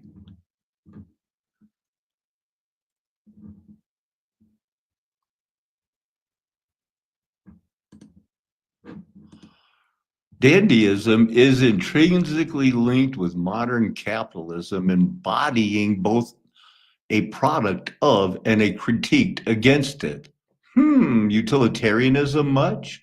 Social pressures. Members of the peer pressure. Wow. Dandy man. So in the post-revolutionary, what they want to call France, it's a mystery of when it was actually France, there were nobles who refused to be reconstituted into the new social order or accept any of their political, cultural, or social changes brought about when they cut off the king's head.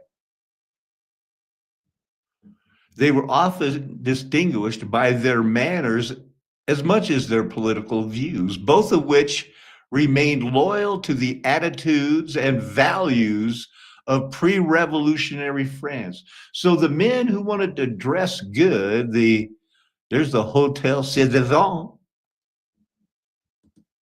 They want, like, we're going to dress good, but man, this whole cutting off people's heads, where did that idea come from? Here's a satirical cartoon. I don't know what it means. I know I want that pipe.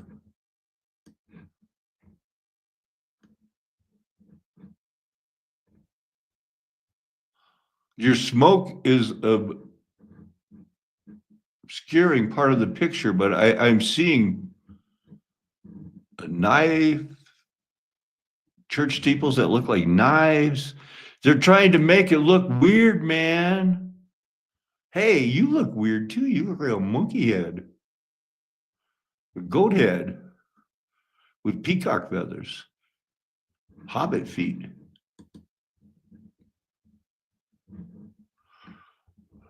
.110 soldier walks away, but it's not going to be this one.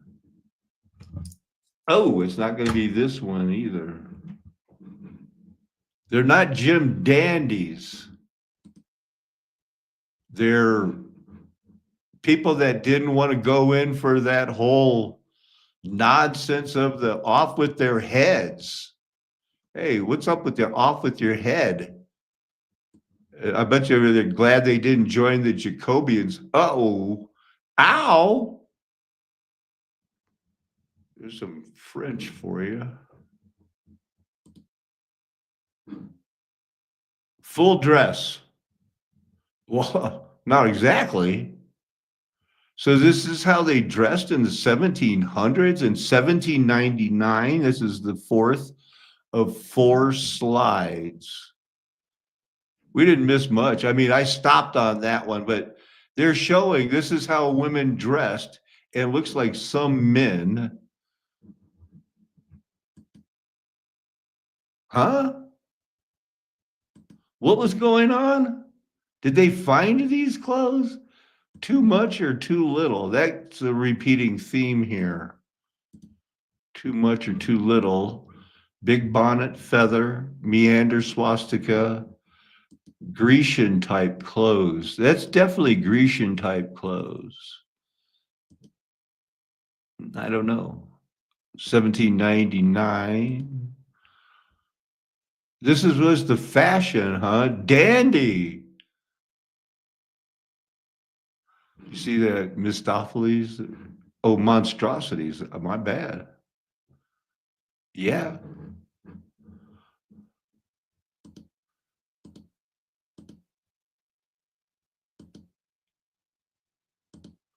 What was up with our world, man? A wheat and the tares, fashion world.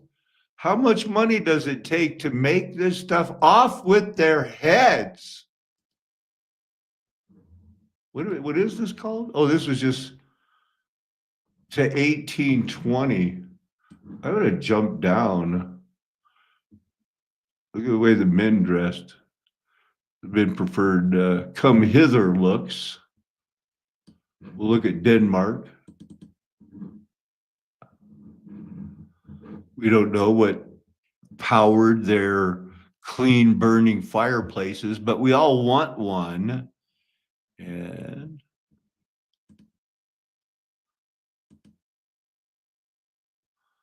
finely dressed, got a bow and arrow. Stand on this stool. You'll look a little taller. Let's go fishing. And is this the 1%? A skeleton suit. So when did the boys start dressing like girls? Because I know that Eisenhower and those guys, they dressed boys like girls. I guess he could play the piano like a bandit. I saw it. You saw it. There's the skull. We saw the hand in the coat. Dandies. You know, when you wear a hat, it's like throwing a gang sign. I got to really remember, I've got to go here. So what was going on in France? Incroyables and Marvelous, and their female counterparts, Marvelous Women, Incredibles and Marvelous Women, were members of the fashionable aristocratic subculture when everybody was getting their head cut off. So whenever they needed a break, they would dress up and go out. They greeted the new regime with an outbreak of luxury, decadence, and even silliness. Well, why wouldn't they? Why wouldn't they? You know, but then when they started cutting off heads, it took a more sober and modest turn, as it usually does. But in the meantime, you know, after they cut, we talked about him earlier when he finally got his head cut off. Have you ever seen those ornate carriages they had back then? It was a golden age, Bapaluba, bicorn, tricorn, Phrygian caps. It was throwing gang signs.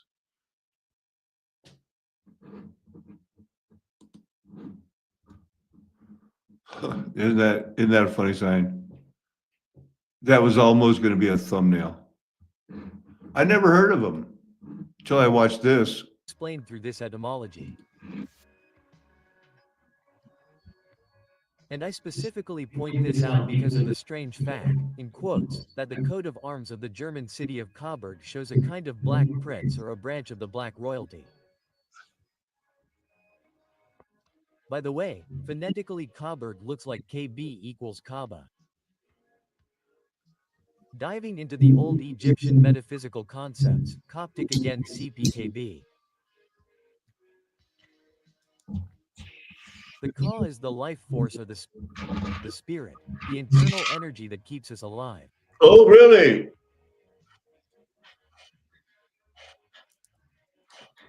This is easy to draw or imagine within a trillion photographs. These go so shows the slow. aura that all living beings have in the soul or what survives in this physical matrix beyond death.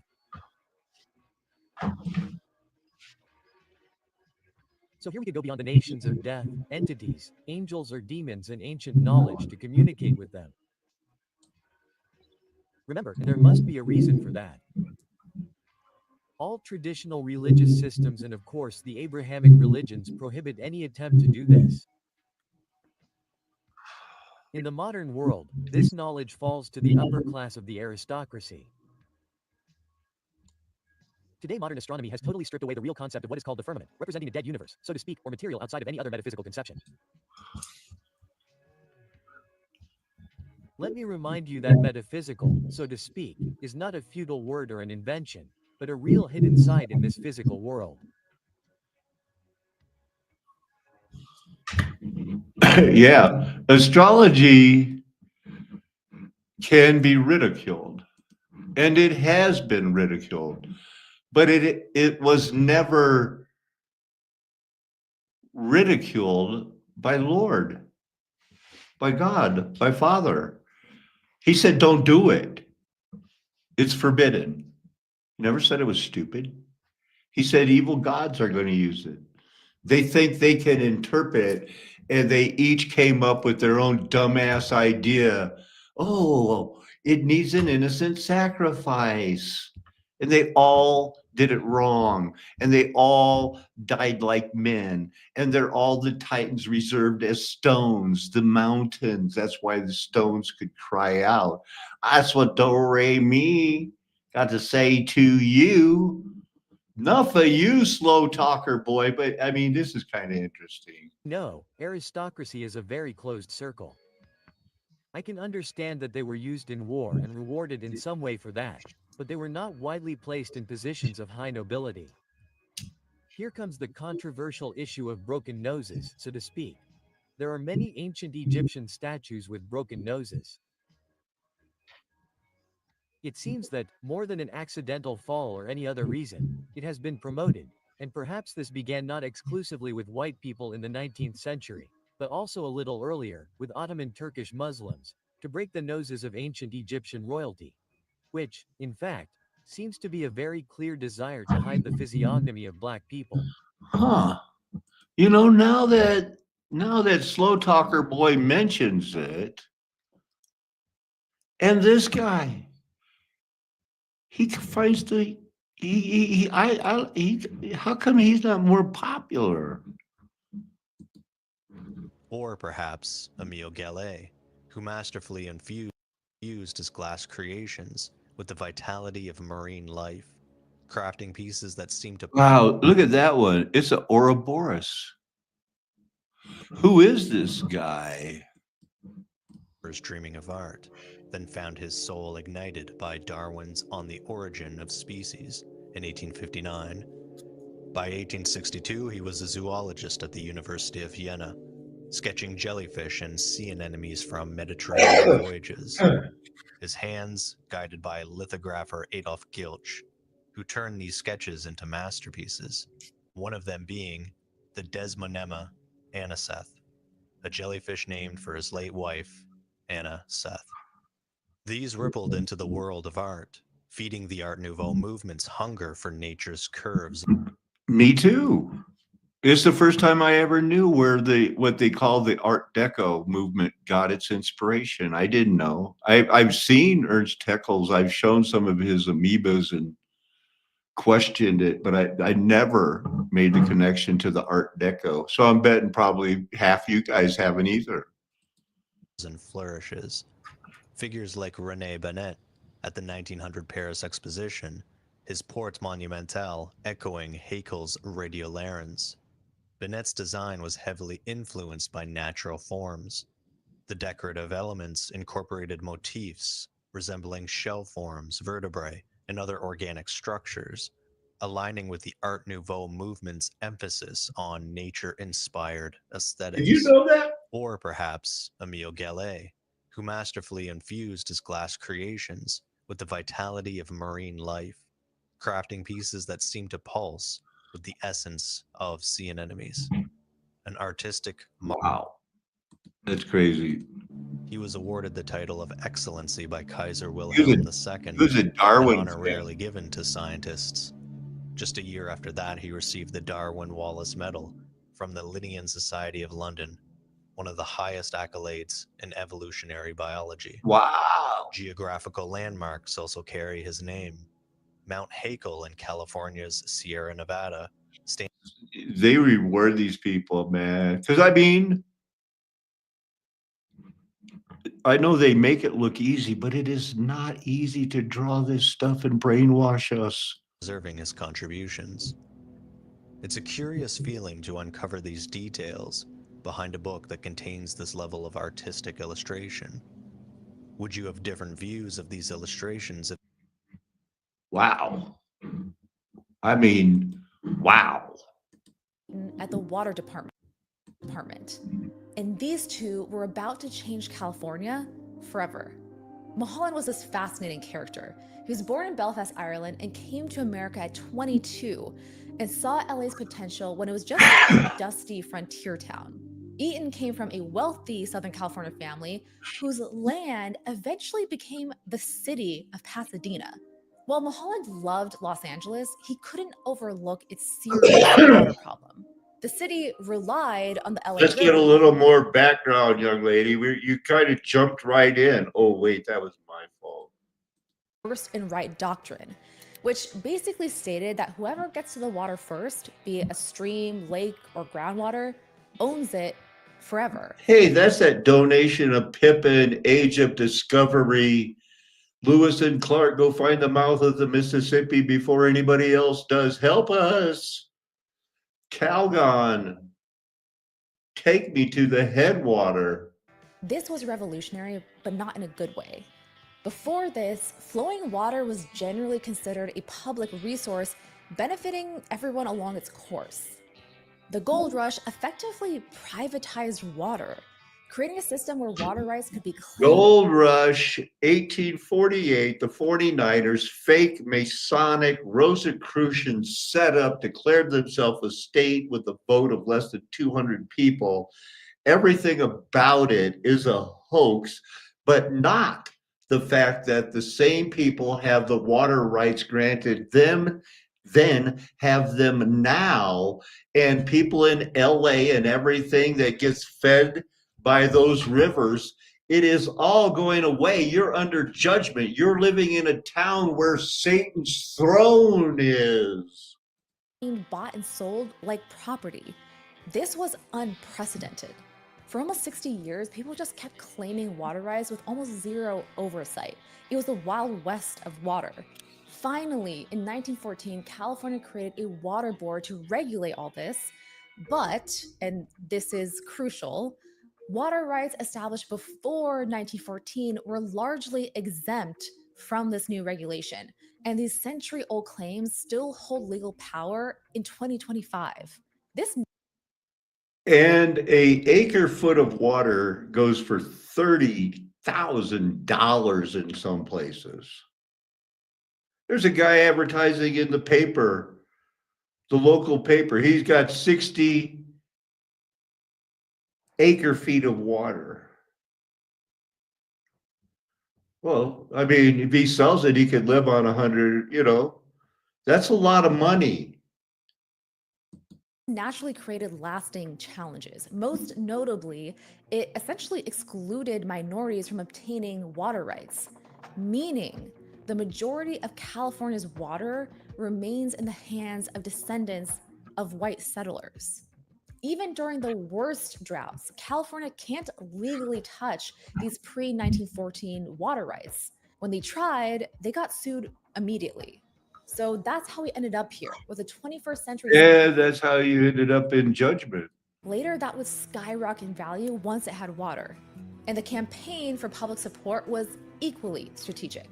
Harrison Gray Otis of the LA Times, another investor, published alarming articles about water scarcity, whipping up public fear and support for the aqueduct. All of this culminated with President Roosevelt ultimately becoming convinced that the Owens River would serve a greater purpose, quote, flowing through the. Wow.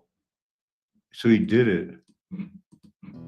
The entire 200-foot dam collapsed all at once, unleashing $12.4 billion. See what happens when we don't build on top of the old foundations for the dams and the bridges?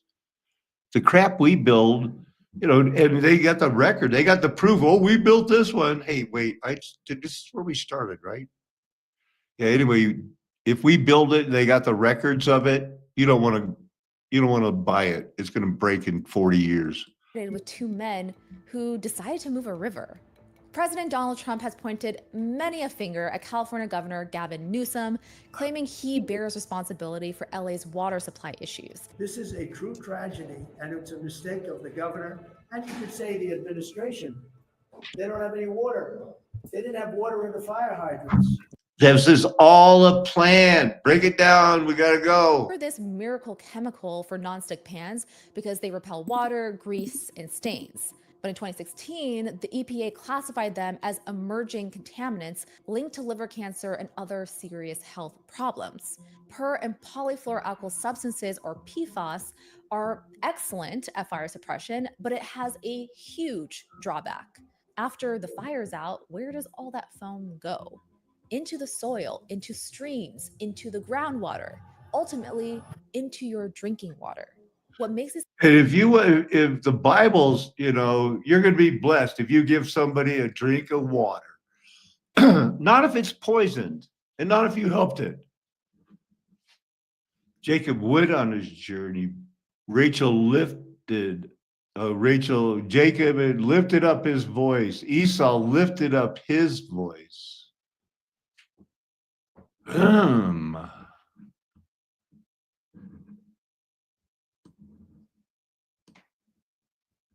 Forgave, honorable. What kind of root word are we looking at here?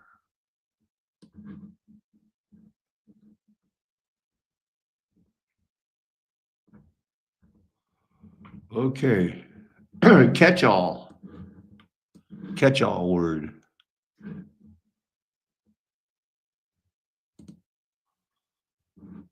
Um, 13:14. Let's read the verse. The Lord said to Abram, after Lot had separated from him, lift up your eyes and look from the place where you are, northward, southward, eastward, and westward. The lift up your eyes is a clue to me that this is something from a sermon done previously.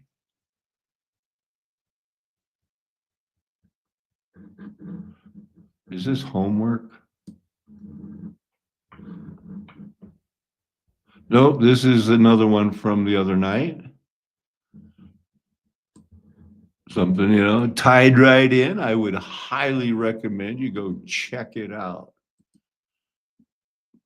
This is what I was showing some, what I would call a young disciple here. Really the Hispanic people have never been told anything negative about the Freemasons. It's just, to them, it's just like they've got them convinced this is just the way it is. And when they hear like, what? everyone in the United States was Freemasons? That seems crazy, man.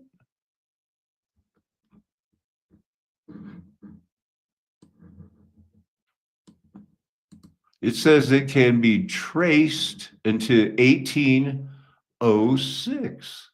And that's when they, who's to say that when they started classifying, you know, because it looks like they show people of different races and show what their children are, and there's really no judgment. They're not looked down upon. They dress them up, whether, you know,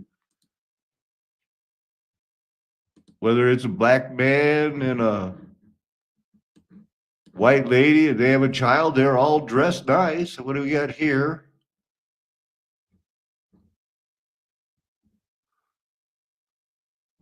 What does it say? Well, maybe that wasn't the best picture to look at, but they had names and they live better than we do. Our racism now is like hang them on a tree because of the judgment we're in. A lot of nonsense going on here.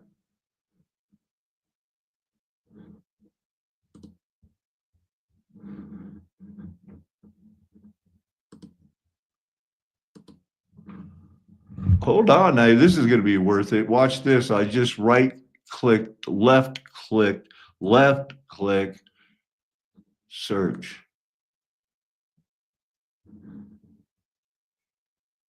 Look at that. Episode 165 on the Masonic Roundtable. They're probably going to brag about it. Masons, Mexicans, and poinsettias. Oh, you had me at Masons and Mexicans. The poinsettias is what they call gravy. 1825, Washington, D.C. President John Quincy Adams appoints South Carolina Congressman Joel Roberts Poinsett as the first U.S. minister to Mexico, inadvertently making him the only U.S. statesman whose name has inspired words in two languages, Spanish and English. Let's start by saying that Poinsett was quite the political meddler. At the time, Mexican politics was essentially divided into two parties, the Escoces and the Yorkinos. These branches were based on the two orders of Freemasonry, the Scottish and the York Rites, with the Escoces favoring a conservative centralist form of government and the Yorkinos favoring a liberal federalist. Man, I can't wait to show this to Joaquin and Gato and Hector. Government. As a Mason, Poinsett was of the Yorkist Rite, the same as then Mexican President Guadalupe Victoria, but opposite from Vice President Nicolas Bravo, who was of the Scottish Rite. So when Poinsett began too heavy-handedly trying to influence Mexican politics with his Yorkist agenda, he was booted from the country. In his wake, he left behind a new Spanish word inspired by his ineptitude, poinsettismo, which is still occasionally used to describe North American interference in Mexican affairs. Side note, Poinsett wrote an autobiographical text about his time as ambassador titled Notes on Mexico, which, due to its not-so-generous view of the country, was later retitled in a 1977 adaptation, Te Odio Mexico, which literally translates as, I hate you, Mexico. Sure. But all was not lost for the meddling ambassador. While he was touring an area south of Mexico City, Poinsett... That's supposed to be baby Jesus. Who dressed up a girl doll and said it's Jesus? Mexico City, Poinsett came I'm across sorry, a red... I'm stealing Sergio's jokes, but I thought it was funny. It was mainly used for decorative purposes during the Christmas season. Enamored with this exotic plant, Poinsett returned home to the States with it in 1825. Soon after, Americans also grew to love the festive flower, and by 1836, it was known by the same name it is still referred to as today, the poinsettia, or poinsettia, whatever. So, what other U.S. holiday tradition should we look in? That's a good one. I'm going to thumb it up. Freescale leftover, Freescale semiconductor. This is the real reason MH370 went down. When they were talking about the scientists, it's the integrated circuits that they use to spy on you with your personal tracking devices. And yeah, it was these guys, semiconductors. They're still in business. It was 20 employees were on that airline the Malaysian Flight 370. Please don't. It's on you if you decide, well, maybe not. I'm going to go listen to the UFO thing 100 more times. Do it. Do it. This one might take a second. Here's the problem. She's making money selling heresy, which, what is preterism? This is all about. She's going to explain it to you. She's reading it, except she leaves out that it's, they always leave out it was invented by a Jesuit.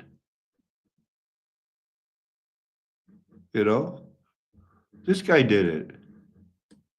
He did it. Everybody that studies history, you don't have to be a scholar.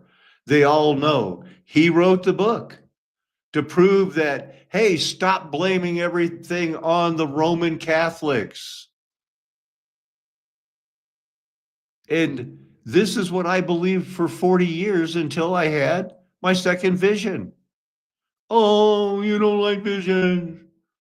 Paco's visions are always on mushrooms or something. Well, if you're into the short season, and if you're into biogeology and the storms crying out, then you believe information that was brought to the world by somebody that once said, only I can take my picture. Do re mi. And I've been working and witnessing persistently that the golden age is past. The mud flood was Armageddon. It's going to stay that way. It's never been any other way.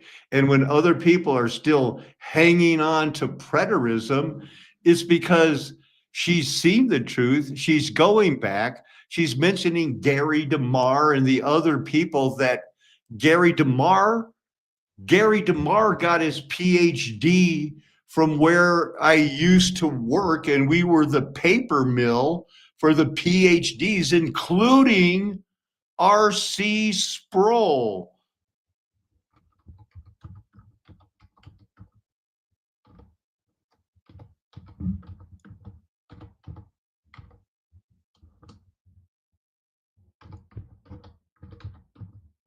Get his PhD.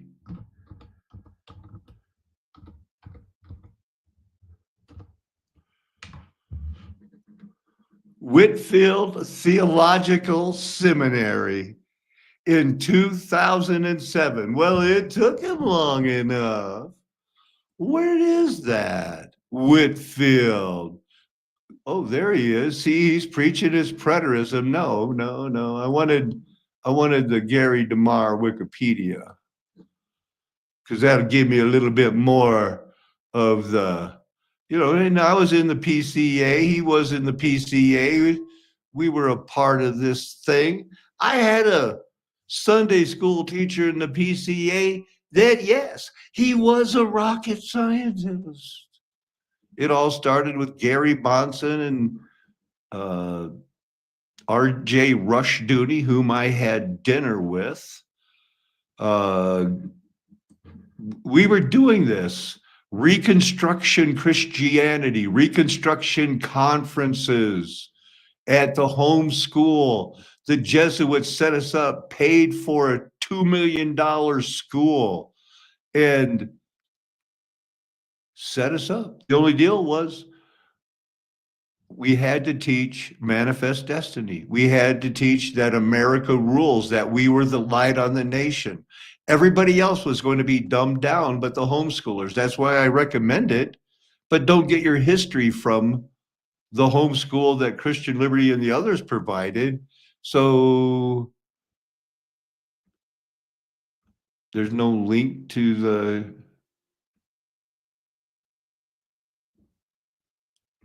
where he got his Whitfield Civic School is an unschooled part of a paper mill to make preterists seem like they have PhDs. It was started at Christian Liberty, who started the John Birch homeschool system to teach America's great. Slavery's not that bad, and racism shouldn't be talked about. Gary DeMar, preterist. Ken Gentry, preterist. George Grant, preterist, PCA. Yes, Francois Nigel Lee, you heard of him? The hard to beat this guy's brain and writing skill. It's like looking in a mirror. You heard of him, R.C. Sproul Sr. I bet you thought he finished his PhD when he talks about how he learned Swedish and studied over there. No, he came home. He got his PhD from the people that hired Do Re Mi to turn around their athletic department. The other people are famous also. Preterism. I have an entire playlist of videos that will probably answer any questions that you might have, at least most of them. So what is preterism? Well, there are two forms of preterism. Partial preterism is the first one. And partial preterism, the older of the two views, holds that prophecies such as the destruction of Jerusalem, the Antichrist, the Great Tribulation, and the advent of the day of the Lord as a judgment coming of Christ were fulfilled circa 70 AD. Now, I want to say that I did not make this graphic, so I have not done the research to see if partial preterism is older than full preterism. After 5 years, you haven't done the research? It honestly doesn't matter to me. Oh, that's I know that the early church fathers disagreed on a lot of things. You know what? The early church father myth, the people that they quote, Josephus, the hoaxepher, the most, that goes against what the Bible teaches. Armageddon was going to be a judgment on the world. They got buried with some places 30 meters of flood, mud. They got buried. The third of the mountains got washed away. Some islands missing in action. Third of the birds. It was bad. The sheep were warned, go to the mountains, fall on us. It was a worldwide thing. Anything you read about Josephus or read Polycarp, Origen, it's all fake.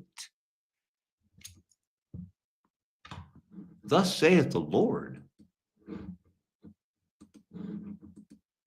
So to me, that's just a non-issue. Let's read next what full preterism is, because that is the other form of full preterism.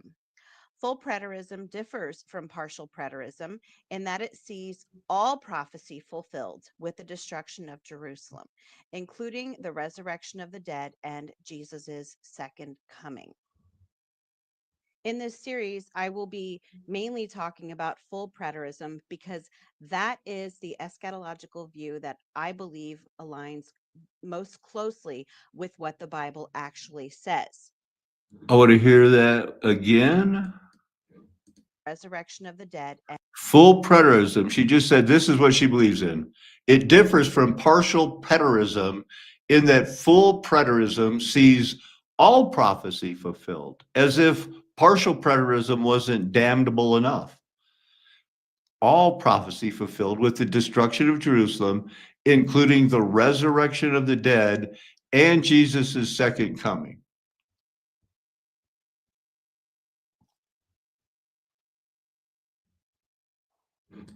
And Jesus's second coming.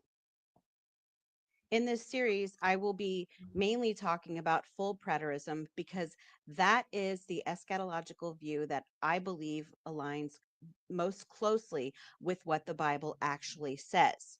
And I know that that is probably puzzling to a lot of people who are listening to this video because most of us who have either grown up in the church or are believers now have been told constantly that Jesus is coming sometime in our future, whether We go ahead, Shelley. it could be coming up near, which we hear all the time, but then again, so does every single generation, or it could be, thousands of years from now. But the idea is that Jesus is coming in the future. He has not come yet. So, and what you will see is that it is very popular to hear in the news. I believe that it's Gary DeMar calls it newspaper Gary eschatology, DeMar where called it people newspaper take theology. headlines from what is going on around the world and they try to fit it into what the Bible says.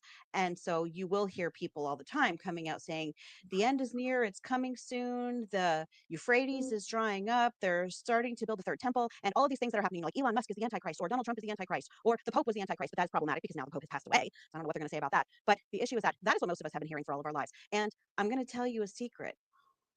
Every generation has thought that it was the one. Every generation thought that the end was going to be coming. Right. And a vision from Do Re Mi said, let's read the Bible the other way. And the stones are crying out. And later, let's ditch the Trinity because it makes no biblical sense. Hey, I hope that people come along. Come on, get to the point. In their lifetime. So just keep that in your mind. So right now I'm going to give you a very quick overview of what full preterism is about, what it believes, what full preterists believe. And there are some variations when it comes to the details, but the major tenets, everyone has in common. And this will go with every eschatological view, that the major things people will agree upon, but then maybe the details are a little bit different. So it goes the same way with fulfilled eschatology, which is another name for full preterism, because all prophecy has been fulfilled. So that makes sense to call it fulfilled eschatology. So the first thing that I'm going to talk about is that in full preterism, we believe that the tribulation was in the first century. And I know, all the things that I was just mentioning to you, people are always saying the tribulation is upon us. Some people believe that we're in the tribulation now. And that is I won't say the most popular view, but it is a popular view right now. For the short season, it had to happen. Especially because we've got the internet. So we have the ability that no other generation has had. And we can have news coming in from all over the world instantly to see everything that's happening. So it makes us think that things are so much worse now than they ever have been, when the fact is that things have always been pretty bad. It's just that we were not able to instantly know about it. It is my belief that the Great Tribulation was the Jewish-Roman War from 66 AD. And the Bible does not mention anything about the Maccabees or anything else. That is all as apocryphal nonsense as the book of Enoch.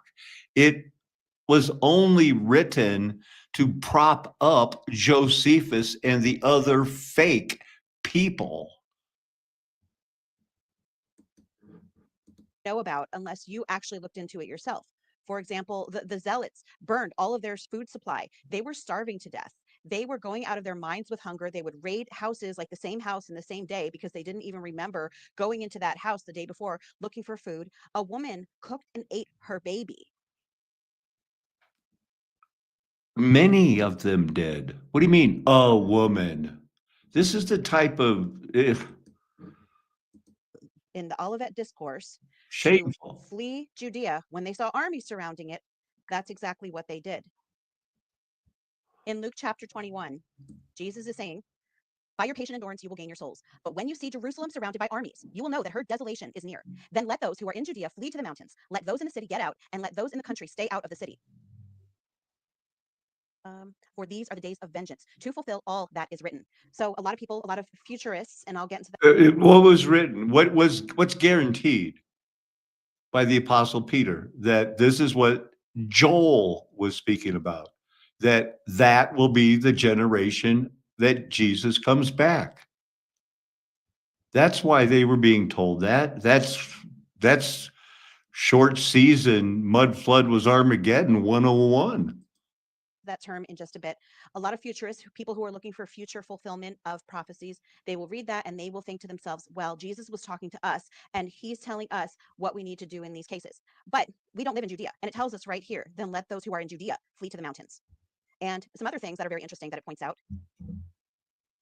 is that it says, Okay, I thought this was in Luke, but it was actually in Matthew 24. And this is Jesus. This is just another account of the Olivet Discourse when Jesus is saying these things. And he is saying in Matthew 24, so when you see standing in the holy place the abomination of Okay, desolation so you described by the gonna prophet go Daniel, over it for a few minutes here. of the Jewish temple in AD 70. And this is exactly what Jesus was talking about in Matthew 24 when he said, this generation shall not pass away until all these things take place. I believe it was earlier in that chapter, he was also talking about how not one stone would be left upon another. And he was talking about the temple, this temple, which happened in his generation, just like he promised. So what else happened at the Well, what else was he talking about? I'm going to jump ahead, duplicate that, actually go to that Matthew 24. See, it's only taken a second.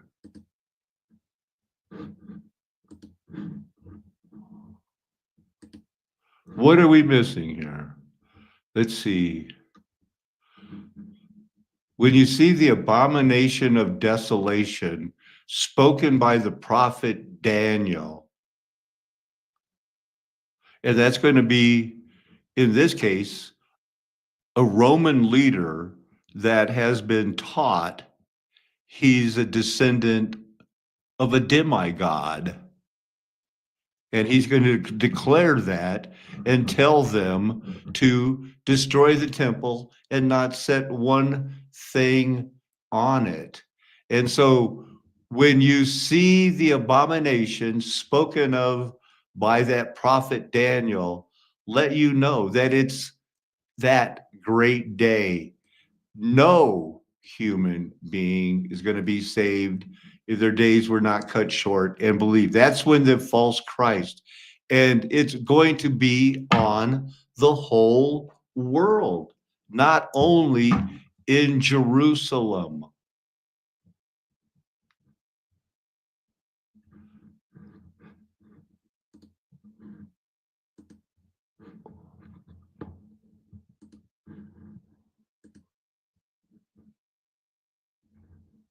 What is the abomination of desolation? Well, from the time that the regular burnt offering is taken away, there's one time in history where the temple had every stone torn down, and you couldn't take it away unless there's this mythical third temple that I don't believe God's going to bless. And when that regular burnt offering is taken away, well, that's the abomination that makes desolate. And when it gets set up, that goes in to the time schedule. This is what a Jesuit dreamed up, everyone else. destruction of the temple. Well, Jesus' coming happened in the destruction of the temple. I'm also going to tell you that that is also the time that the resurrection happened and the judgment. When most people think about the second coming of Christ, this is what they have in their mind, that they think that this is what it's going to look like, because it does say in the book of Revelation, behold, he is coming with the clouds, and every eye will see him, even those who pierced him, and all tribes of the earth will wail. I did hear this part. She goes over clouds. Yeah, clouds are the signs of coming in judgment. How's it looking out your door right now? The destruction of the temple. I'm going to include this link if you would like to read about the symbolism of clouds. It tells you the different things that clouds are used for in the Bible. And I will just read to you the section here. Judgment and revelation. In prophetic literature, clouds often symbolize impending judgment or divine intervention. The prophet Joel describes the day of the Lord as a day of darkness and gloom, a day of clouds and thick darkness. This imagery conveys the seriousness and inevitability of God's judgment upon the nations. Similarly, in the book of Revelation, clouds are associated with the return of Christ and the final judgment. Upon the Behold, he is coming with the nations, clouds, and not every eye will one see him." nation. It's the inevitability of judgment on the nations. Clouds, clouds, yes. Oh, here we go. Here's the one where she's going to lose this argument. Include the judgment, because it was a covenant judgment on Israel, and the judgment happened by destroying the temple. That completely wiped out the old covenant to usher in the new covenant. In the preterist interpretation of the Bible, of prophecy, the millennium was not a literal 1,000-year reign. And I have to say that, to my knowledge, the large majority of Christians do not believe that the 1,000 years is literal. I know it's very popular with dispensationalism and mainly with premillennialism. Well, maybe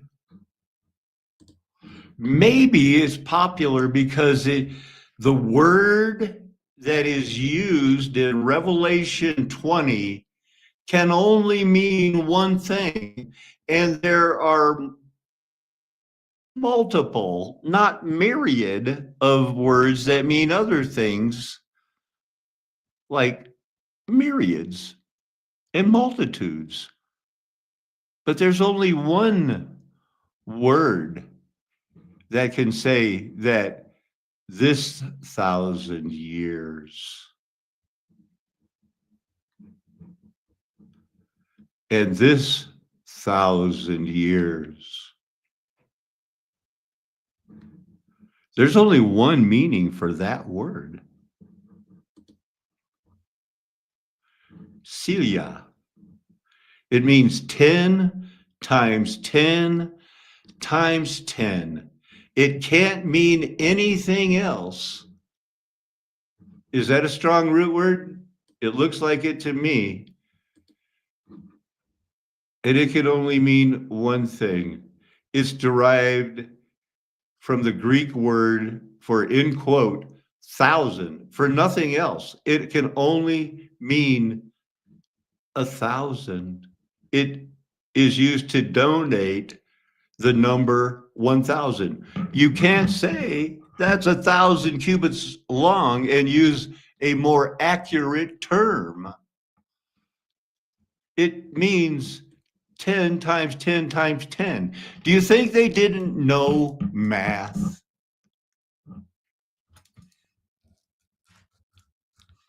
Do you think they did not know math?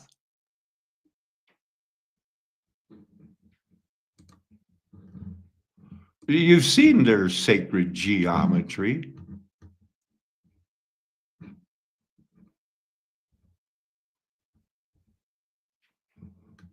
Let me look at this in the ESV, verse 6.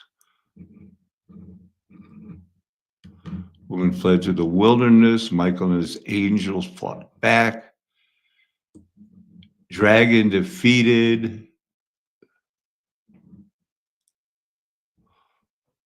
Well, I don't want to wear you out. I'm going to just look up.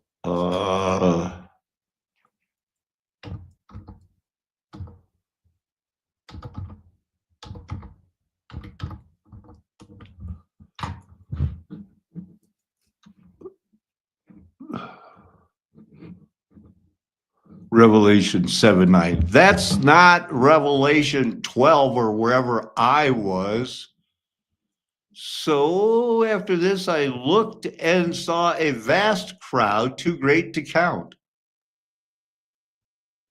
I wonder if that just means Celia, thousands. It's a great multitude in the ESV. It's a great multitude in the Berean Standard. It is in the KJV, a great multitude. It is not 1,000. I beat that dead horse long enough. I'm going to look it up.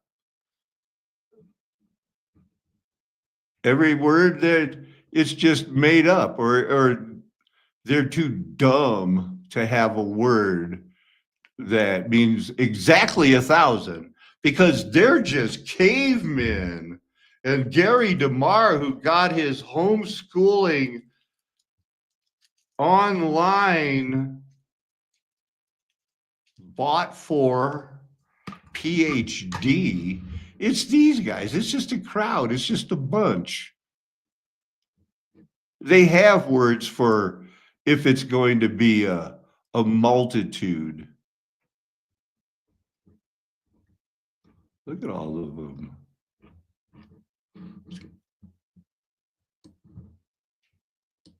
And there it is, a great multitude. The number of names together were about 120.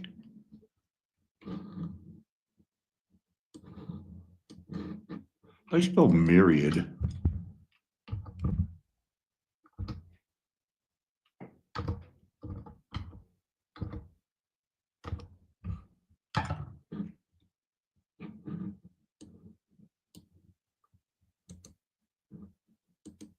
Oh, really?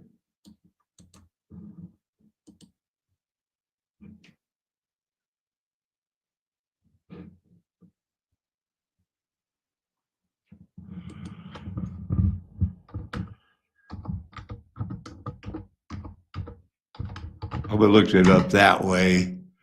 The Bible term myriad is used to denote large, indefinite numbers. There's one. It's in Revelation 5 and 9:16. I knew there were a couple of them that had that. And I thought I just searched Bible Hub for it.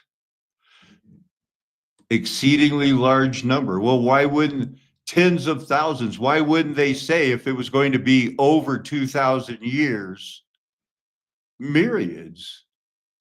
Because I don't think it has to be that big. I just mean it means a lot.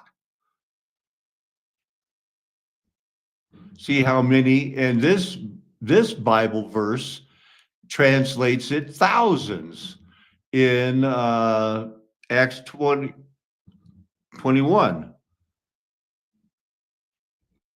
See how many of the Jewish people, many thousands of them are all believing in Jesus and they're zealous for the law. Well, Jews had to be zealous for the law. Gentiles did not. Gentiles only had, you know, this goes back to, well, let's just do the whole thing in the Berean standard. Because this goes back to when, you know, the Gentiles were being told they have to follow the law because, you know, they're under the impression that you teach the Jews who live among the Gentiles to forsake the law. No, what they're teaching is that the Gentiles weren't forsaking the law of Moses. They were never under it. They have a new, better covenant, the same one we're under right now. Now. He goes like, look, everybody, you know, we all like you, Paul, but as for the Gentiles, are you reading this with me? Verse 25 of Acts 21. We've written them our decision, and he means everybody important in the New Testament scripture, that they must abstain from food sacrificed from idols. Okay, anybody tells me I sacrifice this food to idols, I'm not going to eat it. From blood, well, that always don't mess with the blood, especially menstrual blood. From the meat of strangled animals, and from sexual immorality. Well, where'd that come from? That came from the book of Galatians, the epistle to the Galatians. It talks about it, and there was a big dispute, and some bad men came down from Judea and Jerusalem, and they were teaching the brothers, the Gentiles, that you have to be circumcised to be saved. You have to be circumcised to be saved, and as a matter of fact, you have to keep the whole law according to the custom of Moses. You cannot be saved. After engaging these men in sharp debate, and they kept lying, Paul and Barnabas were appointed to take some other believers and go to Jerusalem and see the apostles and elders and say, did you send these guys? And on their way, they did it, and they went great. And then they showed up there, and they said, some of the believers of the parties of the Pharisees stood up that the Gentiles must be circumcised and must be required to obey the law of Moses. So Paul and Silas said, let's get on the horses, let's go. And they made their decision. Peter talked about how he was there when they were given the gift of tongues that will pass away, and prophecy they'll cease, and those things, but they guaranteed by the mouth of 2 or 3 witnesses, Gentiles are saved. And so finally, they talked about it all and they said, well, here's what you have to do. You don't have to follow the whole law. You don't have to be circumcised. Instead, we should write them a letter and tell them to abstain from food polluted by idols, sexual immorality, from meat meat of strangled animals, and from blood. Because Moses is proclaimed in every city and everybody knows those things were against the law before Moses's law. Abraham couldn't do these things. And so they went ahead and said, hey, let's write a letter. We sent them this letter and they quoted in the Bible. Hey, here you go. They rearranged the order, but it's the same four things: abstain from food sacrificed to idols, from blood, from meat strangled, because, it gets that adrenochrome weird stuff in it. If you do well, you will avoid these things as long as we're here. I love to show you that because I think that undersells it. If you do this, you will do well. Well, how about if you do it, you'll get to hear a well done, my good and faithful servant.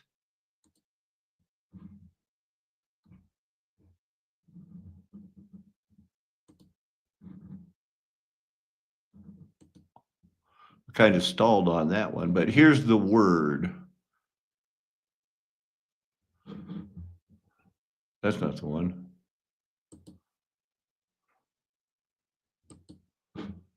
Well done. That was in the 21. Well done, my good and faithful servant. Farewell. 29. Wow. What a momentum killer. You will do well. It underplays it because they might as well say, you will hear, well done, my good and faithful. That's the well. It's this well. You do these things, you'll do well. And if you want it so that it will be well with you, if you want to live long forever, you want to hear that? Those are the four things you argue about, not knucklehead nonsense that is invented by a Jesuit. 1,000 can mean myriads. I was showing that, right? There's words for myriads. Where's the one in Revelation? The number was myriads and myriads, thousands and thousands. Here's the verse that should seal the deal. It mentions them all except the one that means exactly 1,000.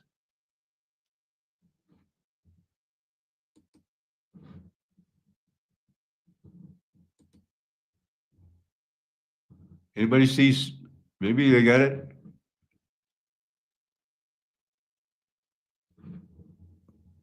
Why did it do that?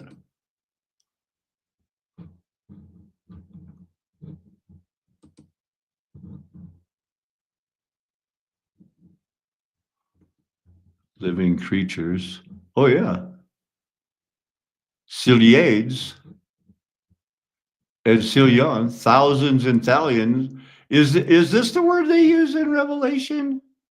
It's not even close. Is this the word they use in Revelation? Well, they do, but not Revelation 20. Isn't that funny? Not funny to me.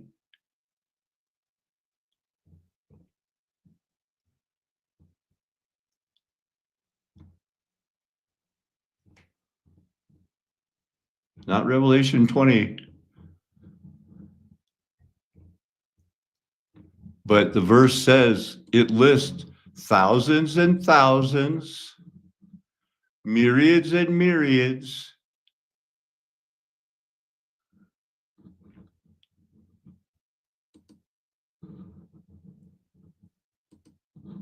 Just another quick look at it.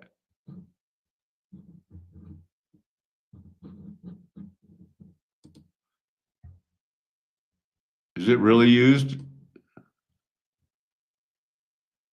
only by Peter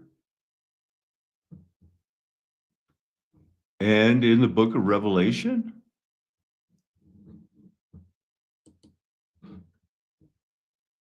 It's exactly like 1,000 years. It's exactly like 1,000 years. Wow. They're going to prophesy for exactly, was that 3.5 years? And then they're going to do they're going to be nourished for that same exact amount of time.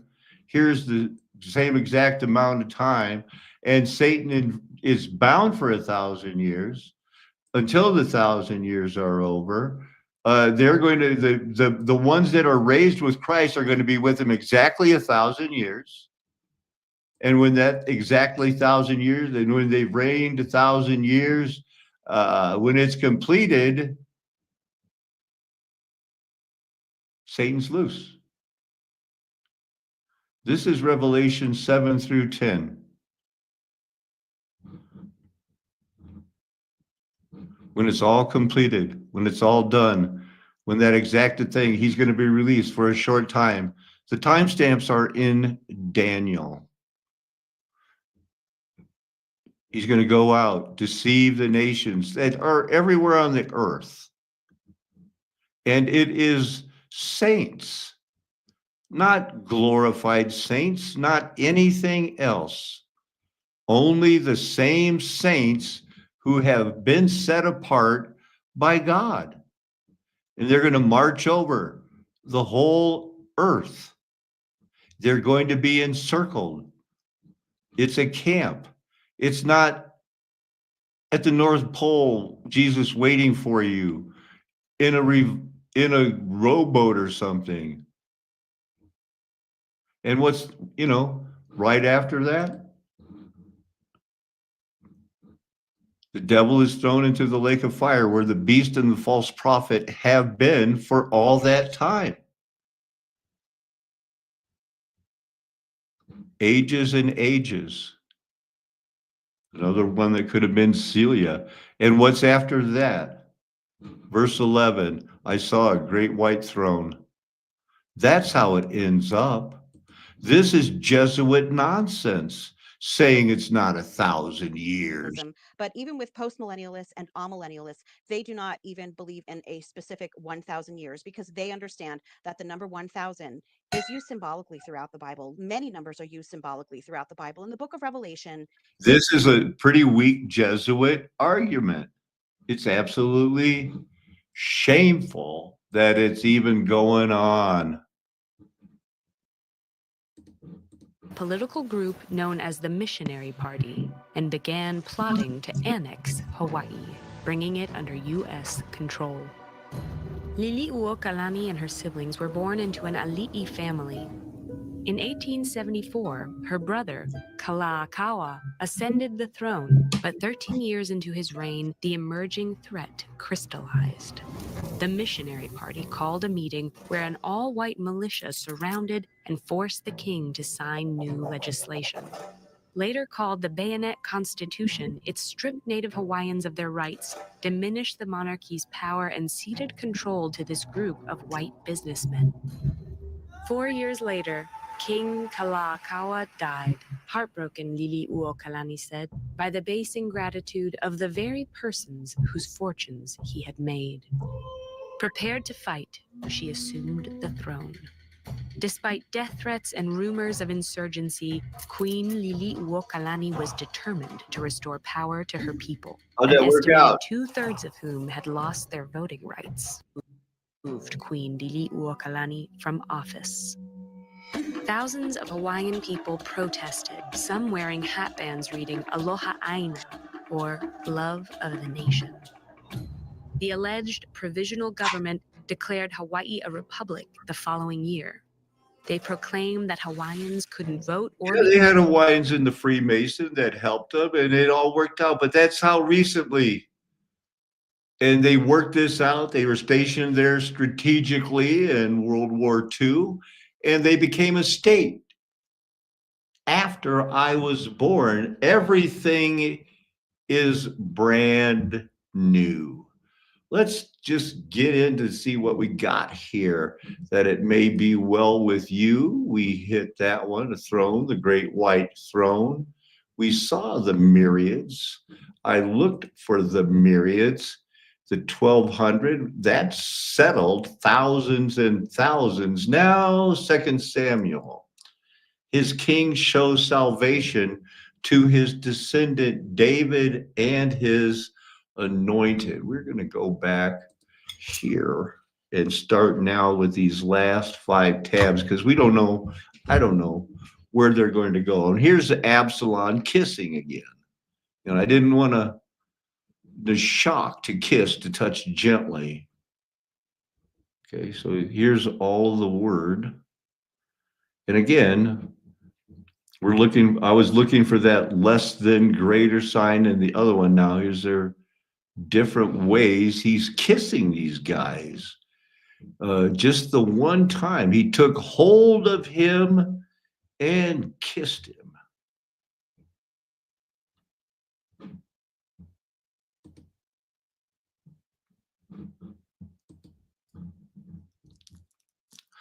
Now, how do you take hold of him? You take his hand. 2 out of 4 out of 290. Oh, he forces her and lies with that damsel. Oh, he took him by the hand and kissed him. Time of, this is obtained the kingdom by flattery. Not looking good, Absalom, the way you're taking hold of these people. They would go out and I'm not saying Neil and Bob, but 14 out of 117, they came and worshiped Absalom. Huh. Ooh. Wow. Okay. And Absalom was cool with it. And it was whenever a man, this is a weird word. This whole word for man, Ish, because she was taken out of Ish, not Adam, but a man. And a man knows why he should leave his father and his mother to go find someone to be a father and a mother together. They'll be their own. One will be mannish.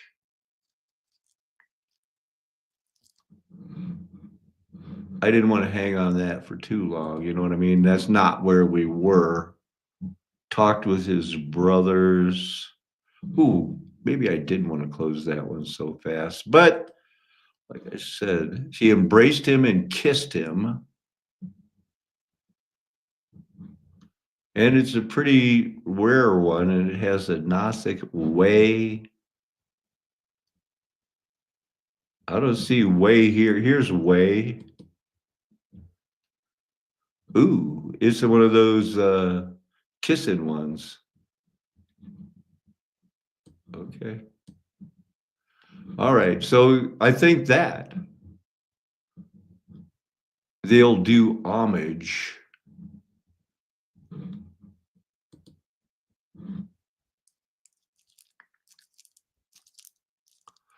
But Proverbs 24, whoever gives an honest answer kisses the lips. But again, I think this is the word that is going to be more than 3, only 2 uses there. Okay.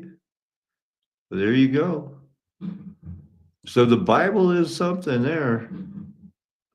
Now, this whole thing in 2 Sam,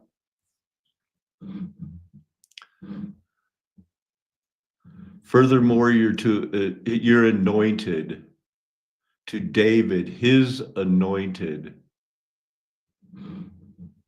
the strong tower.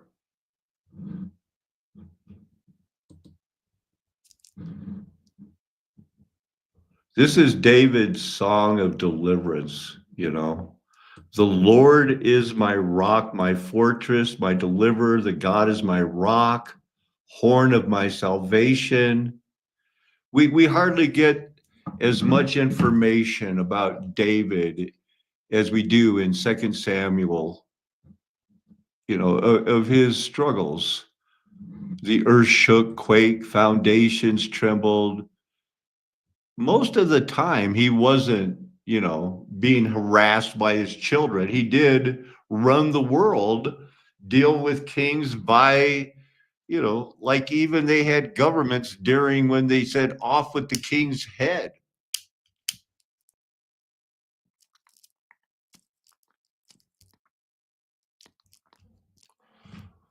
The Most High resounded. Elyon, they knew about him then. We've been learning about him now. Yahweh, the Most High God, the God Most High. It's Yahweh, Jesus. He's the Most High. He's the Most High. He is the Most High. Elyon.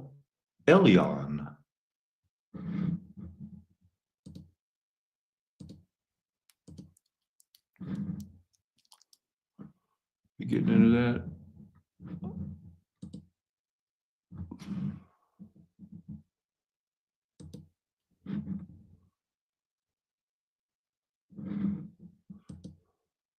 So we were reading David's song, right?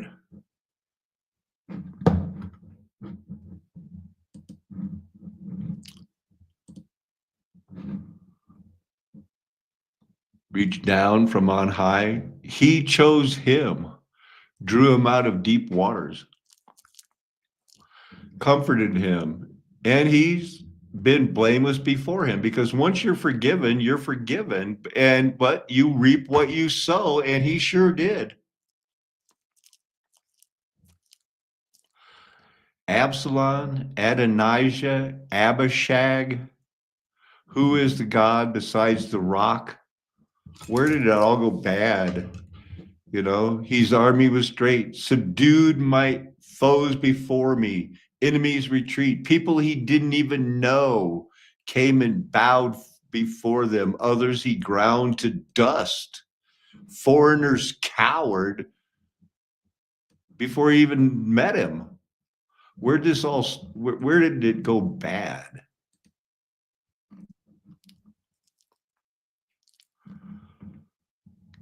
Well, even before this, this is where he was go out and flirt with the guys and say, I'd be a better king. He got invited back by Joab.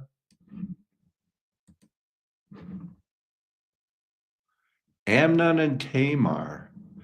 David's son, Amnon, fell in love with Absalom's sister. Very beautiful girl. He was sick with frustration. He couldn't stand it. He was so horny for his half sister. She was a virgin, and it just seemed crazy, but he was in love with her. She must have been something to look at. Jonadab, not the other good Jonadab. This is a bad one. He's a wise, shrewd person. Why are you sad, O son of the king? I'm in love with Tamar. Well, I got a plan. Let's go do it. I can't believe he did it. Tamar went and got some food, and he raped her. Bring the food into the bedroom. Come lie with me, my sister. No, you do not have sex with me, for this is not done in Israel. It's disgraceful. You'll be one of the fools of Israel. If you ask the king, he'll probably let you marry me. No, I'm going to rape you because I'm bigger and stronger. As soon as they had finished, he said, "Begone, I hate you, get out." He locked her out. She didn't hide it. She was wearing a coat of many colors. She was one of the faves. She was a king's virgin, and he went back. Absalom said, "What happened?" And then he said, "Don't take it to heart." So she lived as a desolate woman in the house of her brother. King David heard it. He was mad.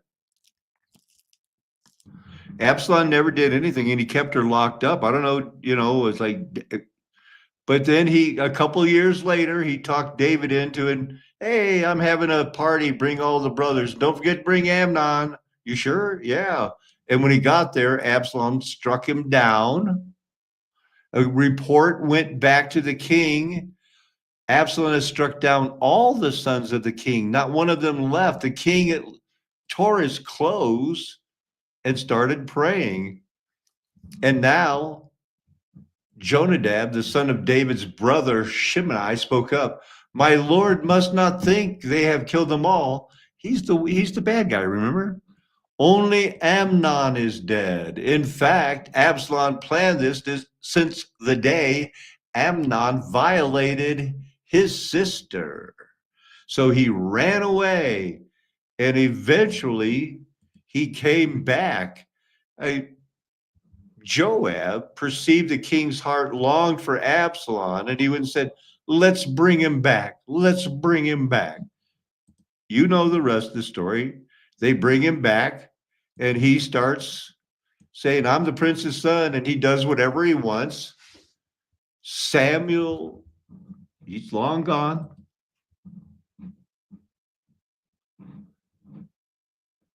So,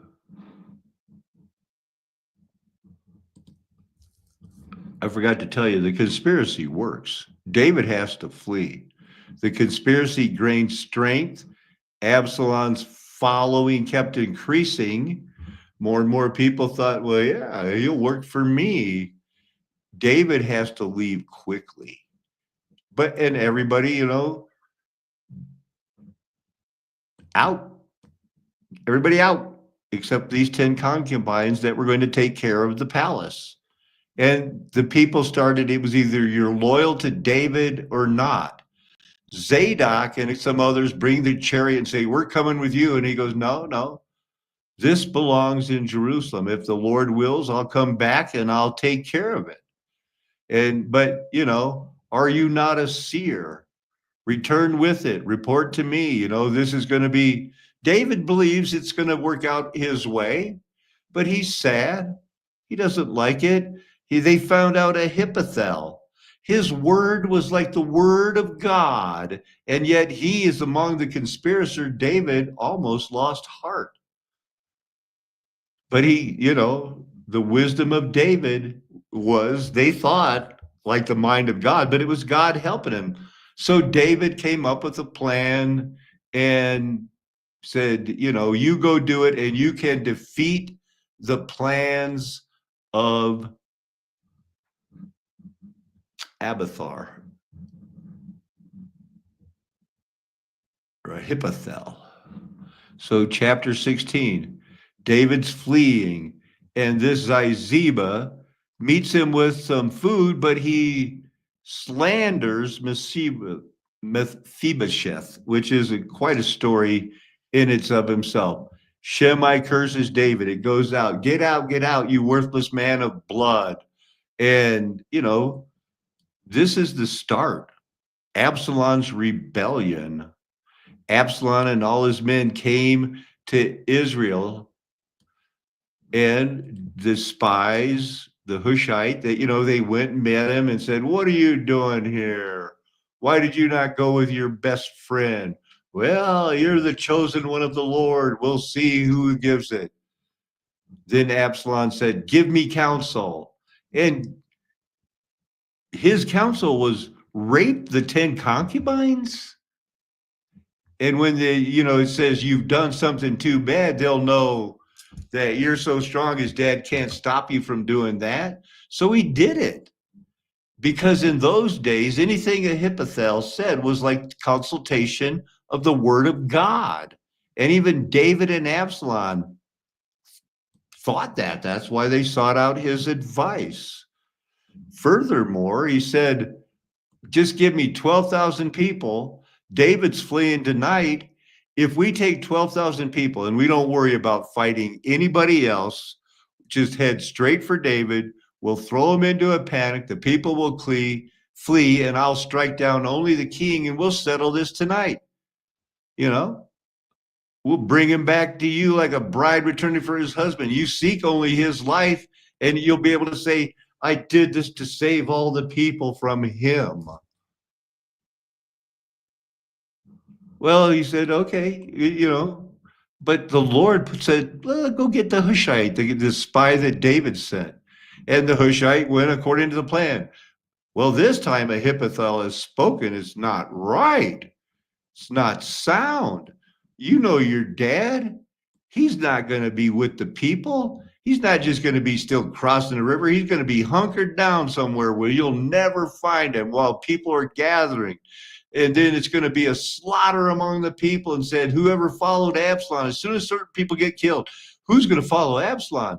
Even your most valiant soldier will lose heart. Even if they have the heart of a lion, they'll melt in fear. Instead, do this, that, and the other thing. And believe it or not, Absalom and all the men said the advice of the Hushai, the Archite, is better than that of Ahithophel. So let's go do it. Let's just follow, not do his plan. So Ahithophel goes and does himself in. He puts himself in order, and then he hung himself. Absalom crossed the river Jordan, appointed Amasa over an army. Let's go fight Joab, because I feel like fighting. Everybody's going to be on my side. Some people were on David's side. And so here goes the fight. Absalom gets killed. Here's the big fight. He seeks the Lord. Should I go out? Go out. The king commanded Joab, treat Absalom gently for my sake, which is that don't kill him thing. Well, that day, the Lord it was not going to happen. Absalom, riding on a mule, gets stuck in between the tree, hung on a tree. He's cursed. And Joab intentionally says, why didn't you kill him? Because he was not going to listen to King David. And this guy is right. I wouldn't have killed him for 1,000 shekels if the king said no. Joab kills him, calls retreat. Absalom gets away. Well, his people get away. It's going to get crazy now. And so we saw the running to the news to David. Joab says, go ahead and run and give him the news. And then he finds out, oh, Absalom's dead. Absalom's dead. If only I had died instead of you, O Absalom, my son. And the people were hearing this. Job finds out the king is weeping and mourning over his son. What's he going to do? It seems like the right thing. Are you saying, oh, my son, my son? He goes to the king. Today, he tells the king, you have disgraced all your servants who saved your life, risked your life, saved the lives of you, your sons, your daughters, your wives, your concubines.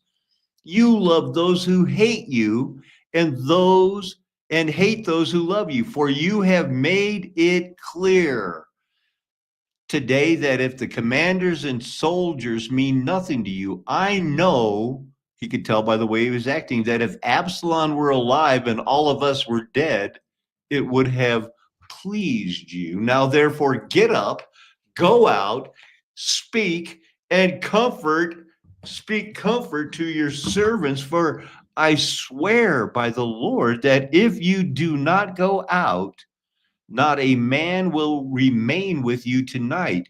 This will be worse for you than all the adversity that has befallen you from your youth until now. So the king got up and took care of his business, and all the people said, wow, okay, we're doing it, huh? Absalom's dead. Let's restore the king. King David sent a message to these guys. I'm ready to come back. Why should you two important people be the last to restore the king? Let's do it. You are my flesh and blood. Why should you be the last to restore it?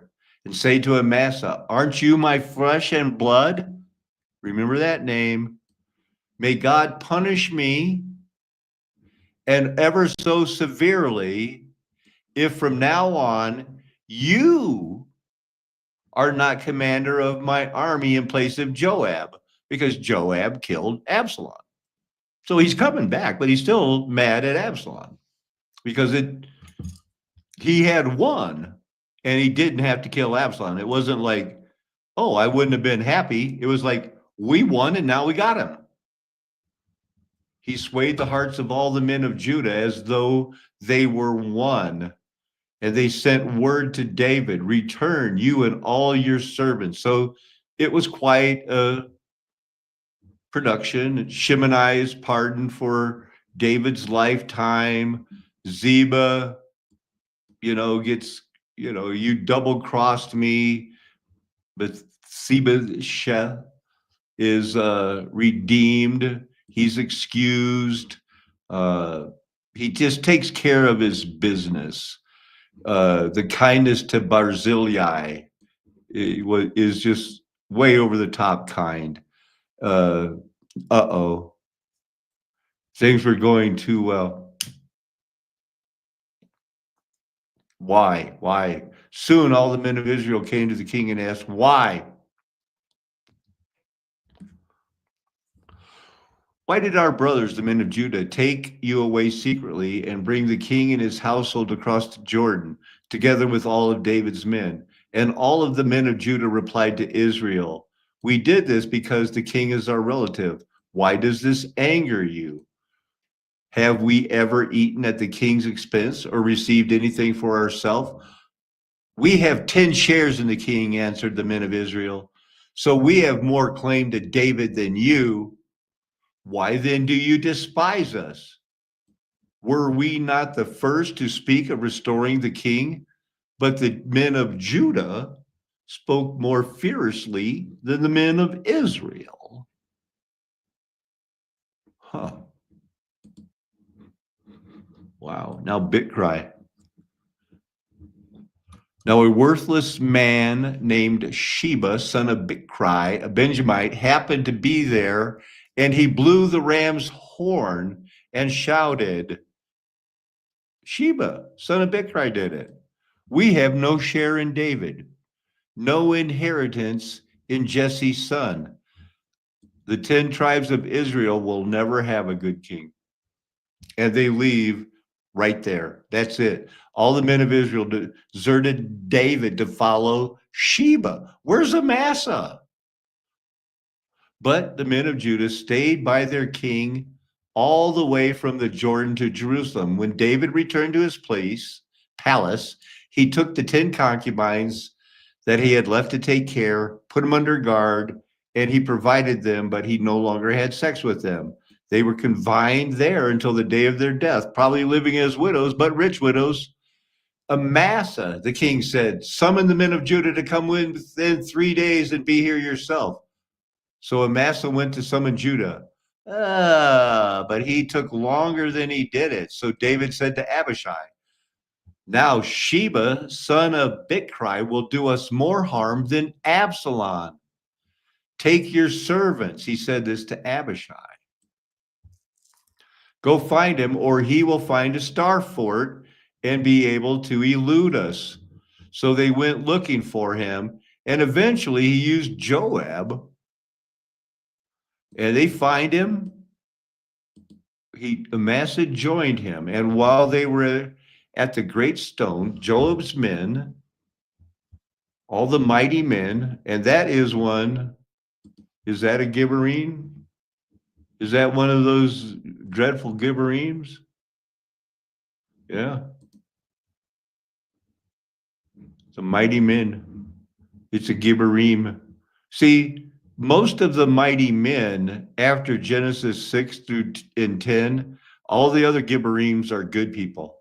So the whole argument that, well, yeah, Nephilim means giants, but Gibberim means mighty man. It means godlike. No, they're all a Gibberim, and you're all sucked into a false thing. So they were pursuing him.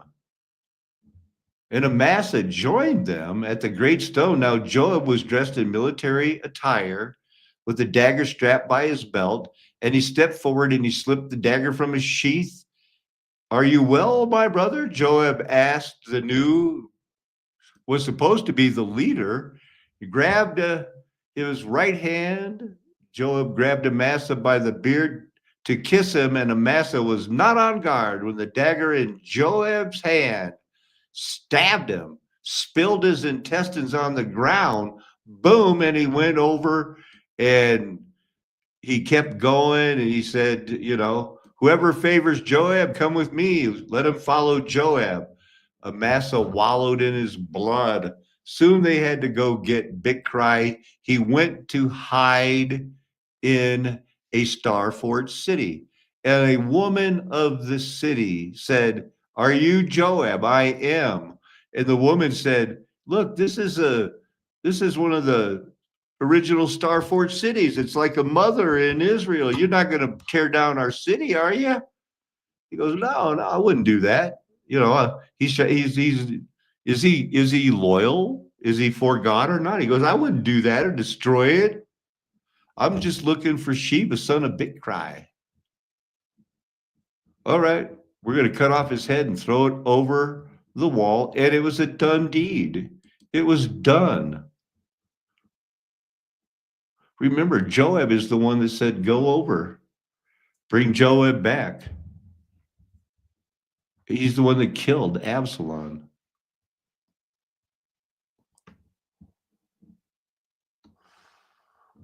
So he's coming back, you know, and he's going on. He's taking care of his business.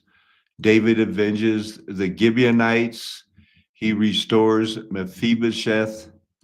There's a little bit of the burying of Saul's bones, I think, and things like that going on in 19. But it does mention again, here's your Nephilim, here's your Gibberim.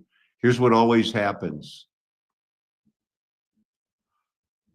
Things settle down.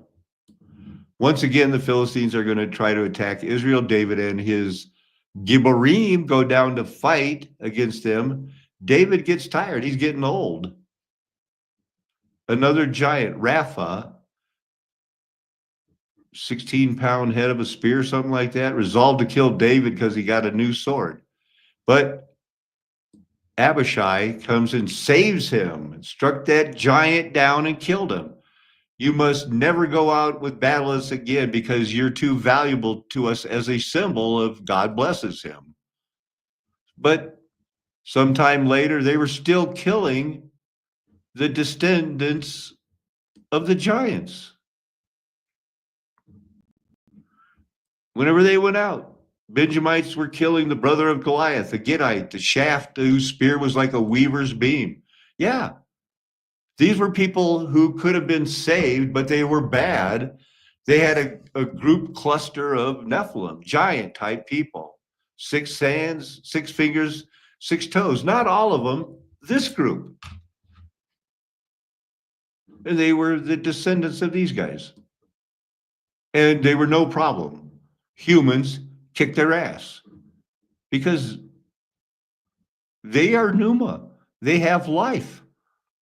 They are part of nations, and all nations will be blessed. And this is when he sings this song. And now he goes out and he's blessed. And you just see they're bowing down to him. He builds. You think Hezekiah was building? Imagine what David did. You know, the oracle of David, you've risen me up. People were afraid of me, the rock of Israel. Yes, he did the Bathsheba thing and he reaped what he sowed. He showed how a covenant keeper repents and doesn't blame God. And he had mighty men. These were David's Gibberim. You know it's that word. And it talks about how he was doing it. 37 mighty men, Gibborim. David takes a census. He'd rather fall into the hands of the Lord. And here's Joab again, giving him good advice. Oh, don't take a census, David. Don't take a census. But, he does, and he pays the price. And he realizes it instantly. And this is when he talks about how, I'm going to buy this. I will not sacrifice on something I have not paid for.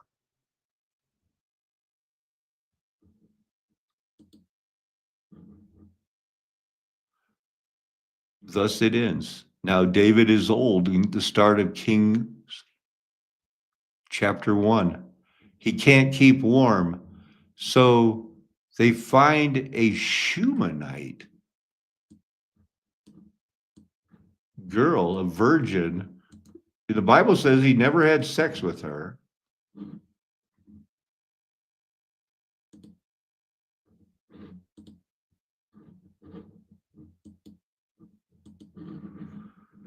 Describes her as a great woman in 2 Kings 4:8, showed hospitality to the prophet Elisha, constructing a room.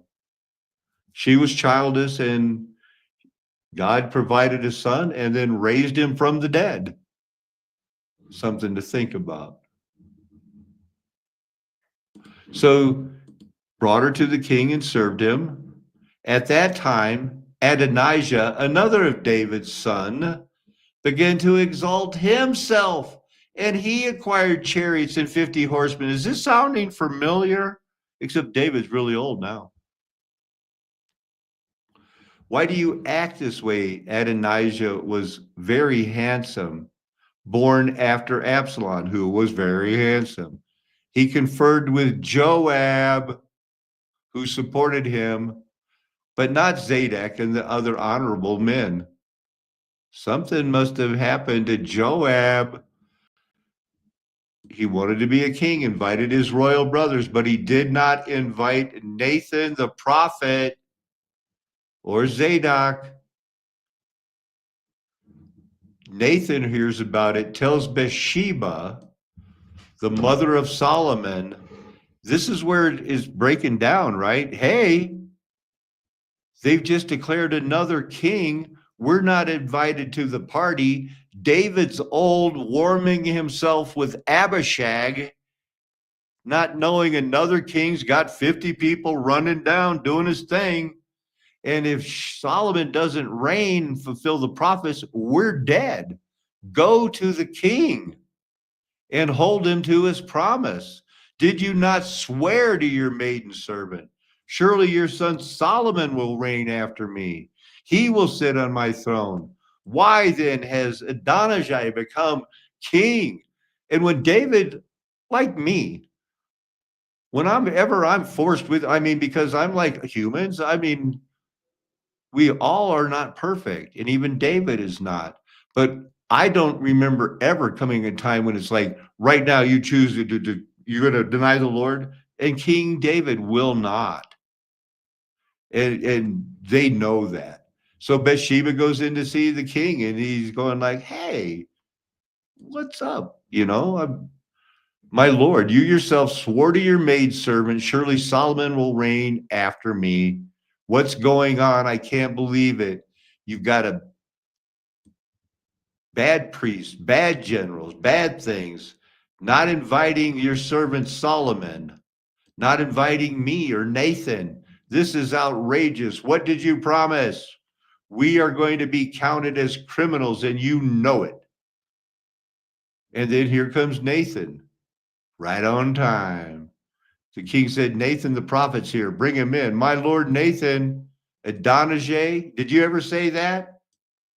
Because he is right now at a sacrificing sheep, fattening calves. He's invited the sons. They're saying, long live King Adonijah. did you do this? And the King David, roused, call in Bathsheba to me. So she came in. The king swore an oath. As surely as the Lord lives, who has redeemed my life from all distress, I will carry out this very day exactly what I swore to you by the Lord, the God of Israel. Surely your son Solomon will reign after me, and he will sit on my throne in my palace. Hallelujah. Hallelujah. And so they do it. And may the Lord, the God of the Lord, the king so declared, as the Lord was with my Lord, may he be with Solomon. Nathan, the prophets, they blow the horns. Long live King Solomon. Uh-oh. Adonijah, all his guests finishing their feast. What's going on in the city? Jonathan, son of Abathar, comes and says, you're doomed. You're a man of valor. You're bringing good news. Well, only if you say that king has just crowned Solomon king and you think that's good. So, not being a dummy, Adonijah runs and says, I've got to beg for forgiveness. Everybody's praising Solomon. And they heard this. All the guests of Adonijah rose in fear and scattered. Adonijah, for fear of Solomon, got up and took holds of the horns of the altar. That was his last chance.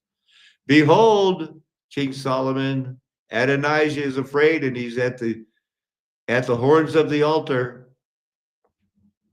Solomon replied, if he is a man of character, if not a single hair of his head will fall to the ground, but if evil is found in him, he will die. I guess that Solomon's saying, nice try. So he told Adonijah, you did the right thing. Now go be good. David told him, be good, do the right thing. And for the most part, he did. He told, show loving devotion to these guys, and you know how it's going to be. So anyway, keep an eye on these guys. David dies. Reigned for 40 years, 7 in Hebron, 33 in Jerusalem. Firmly, David left the kingdom to Solomon. It was established. Adonijah, scheming conniver, goes to see Bathsheba. She goes, do you come in peace? Oh, yes, I come in peace. What do you want? I want to tell you something. Go ahead, say it. I was king for a short minute. It was going to be mine, and all of Israel thought it was going to happen, but the kingship has turned to my brother, for that's what the Lord wanted. Now I have only one request. Please don't deny me. What is it? Talk to my brother, your son, since he won't turn you down, and let him give me Abishag, the girl who slept with David, the Shumanite, as my wife. Bathsheba is not catching on. Very well. I will speak to the king for you. So Bathsheba went to King Solomon. One small request, do not deny me. Make your request, Solomon says to Bathsheba. I won't deny you. Bathsheba said, let Abishag the Shumanite be given to your brother Adonijah for your wife. The smartest man in the world, who had not done anything wrong yet, answered his mother, why do you request Abishag the Shumanite for Adonijah? Since he is my older brother, you might as well request the kingdom for him, and for Abiathar the priest, and for Joab, son of Uriah. So Solomon figures it all out. The king Solomon swore to the Lord, may God punish me and ever so severely if Adonijah has not made this request at the expense of his life. Now, surely as the Lord lives, the one who established me, who set me on the throne of my father David, and who founded for me a dynasty, as he promised, surely Adonijah will be put to death today. And King Solomon gave the orders. And he banished Abiathar from the priesthood, thus fulfilled the word of the Lord that he had spoken at Shiloh against the house of Eli. When the news reached Joab, who had twice given him good advice, but that then conspired with Adonijah, but not with Absalom, he fled to the tent of the Lord and took hold of the horns of the altar. I think Joab thought, well, David's weak now. He wasn't weak when it was Absalom. It was reported to King Solomon, Joab has fled to the tent of the Lord and is now beside the altar. Solomon sent Benaiah to Jehoiada, go strike him down. Benaiah entered the tent of the Lord and said to Joab, the king says, come out. No, I will die here. Benaiah went back to the king and said, well, this is what Joab said. Well, do as he says, strike him down and bury him. And so remove from me and from the house of my father the innocent blood that Joab had shed. The Lord will bring his bloodshed back on his own head. For without knowledge of my father David, he struck down 2 men more righteous and better than he when he put to the sword Abner, son of Ner, commander of Israel's army, and Amasa, son of Jether, commander of Judah's army. Their blood will come back upon the heads of Joab and his descendants forever. But for David, his descendants, his house, and his throne, there shall be peace from the Lord forever.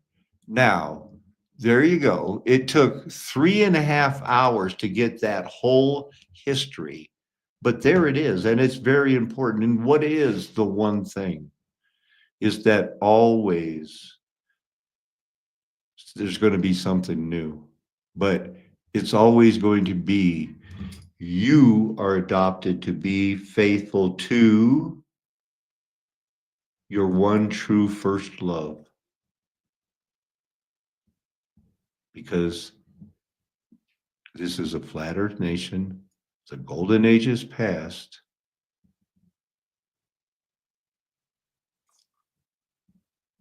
The 1,000 years are over. Satan's been loosed. It's the orphan train thing. We talked earlier, much earlier. Go back and watch about how the Bible talks about they invented the star forts. It was Star Fort World.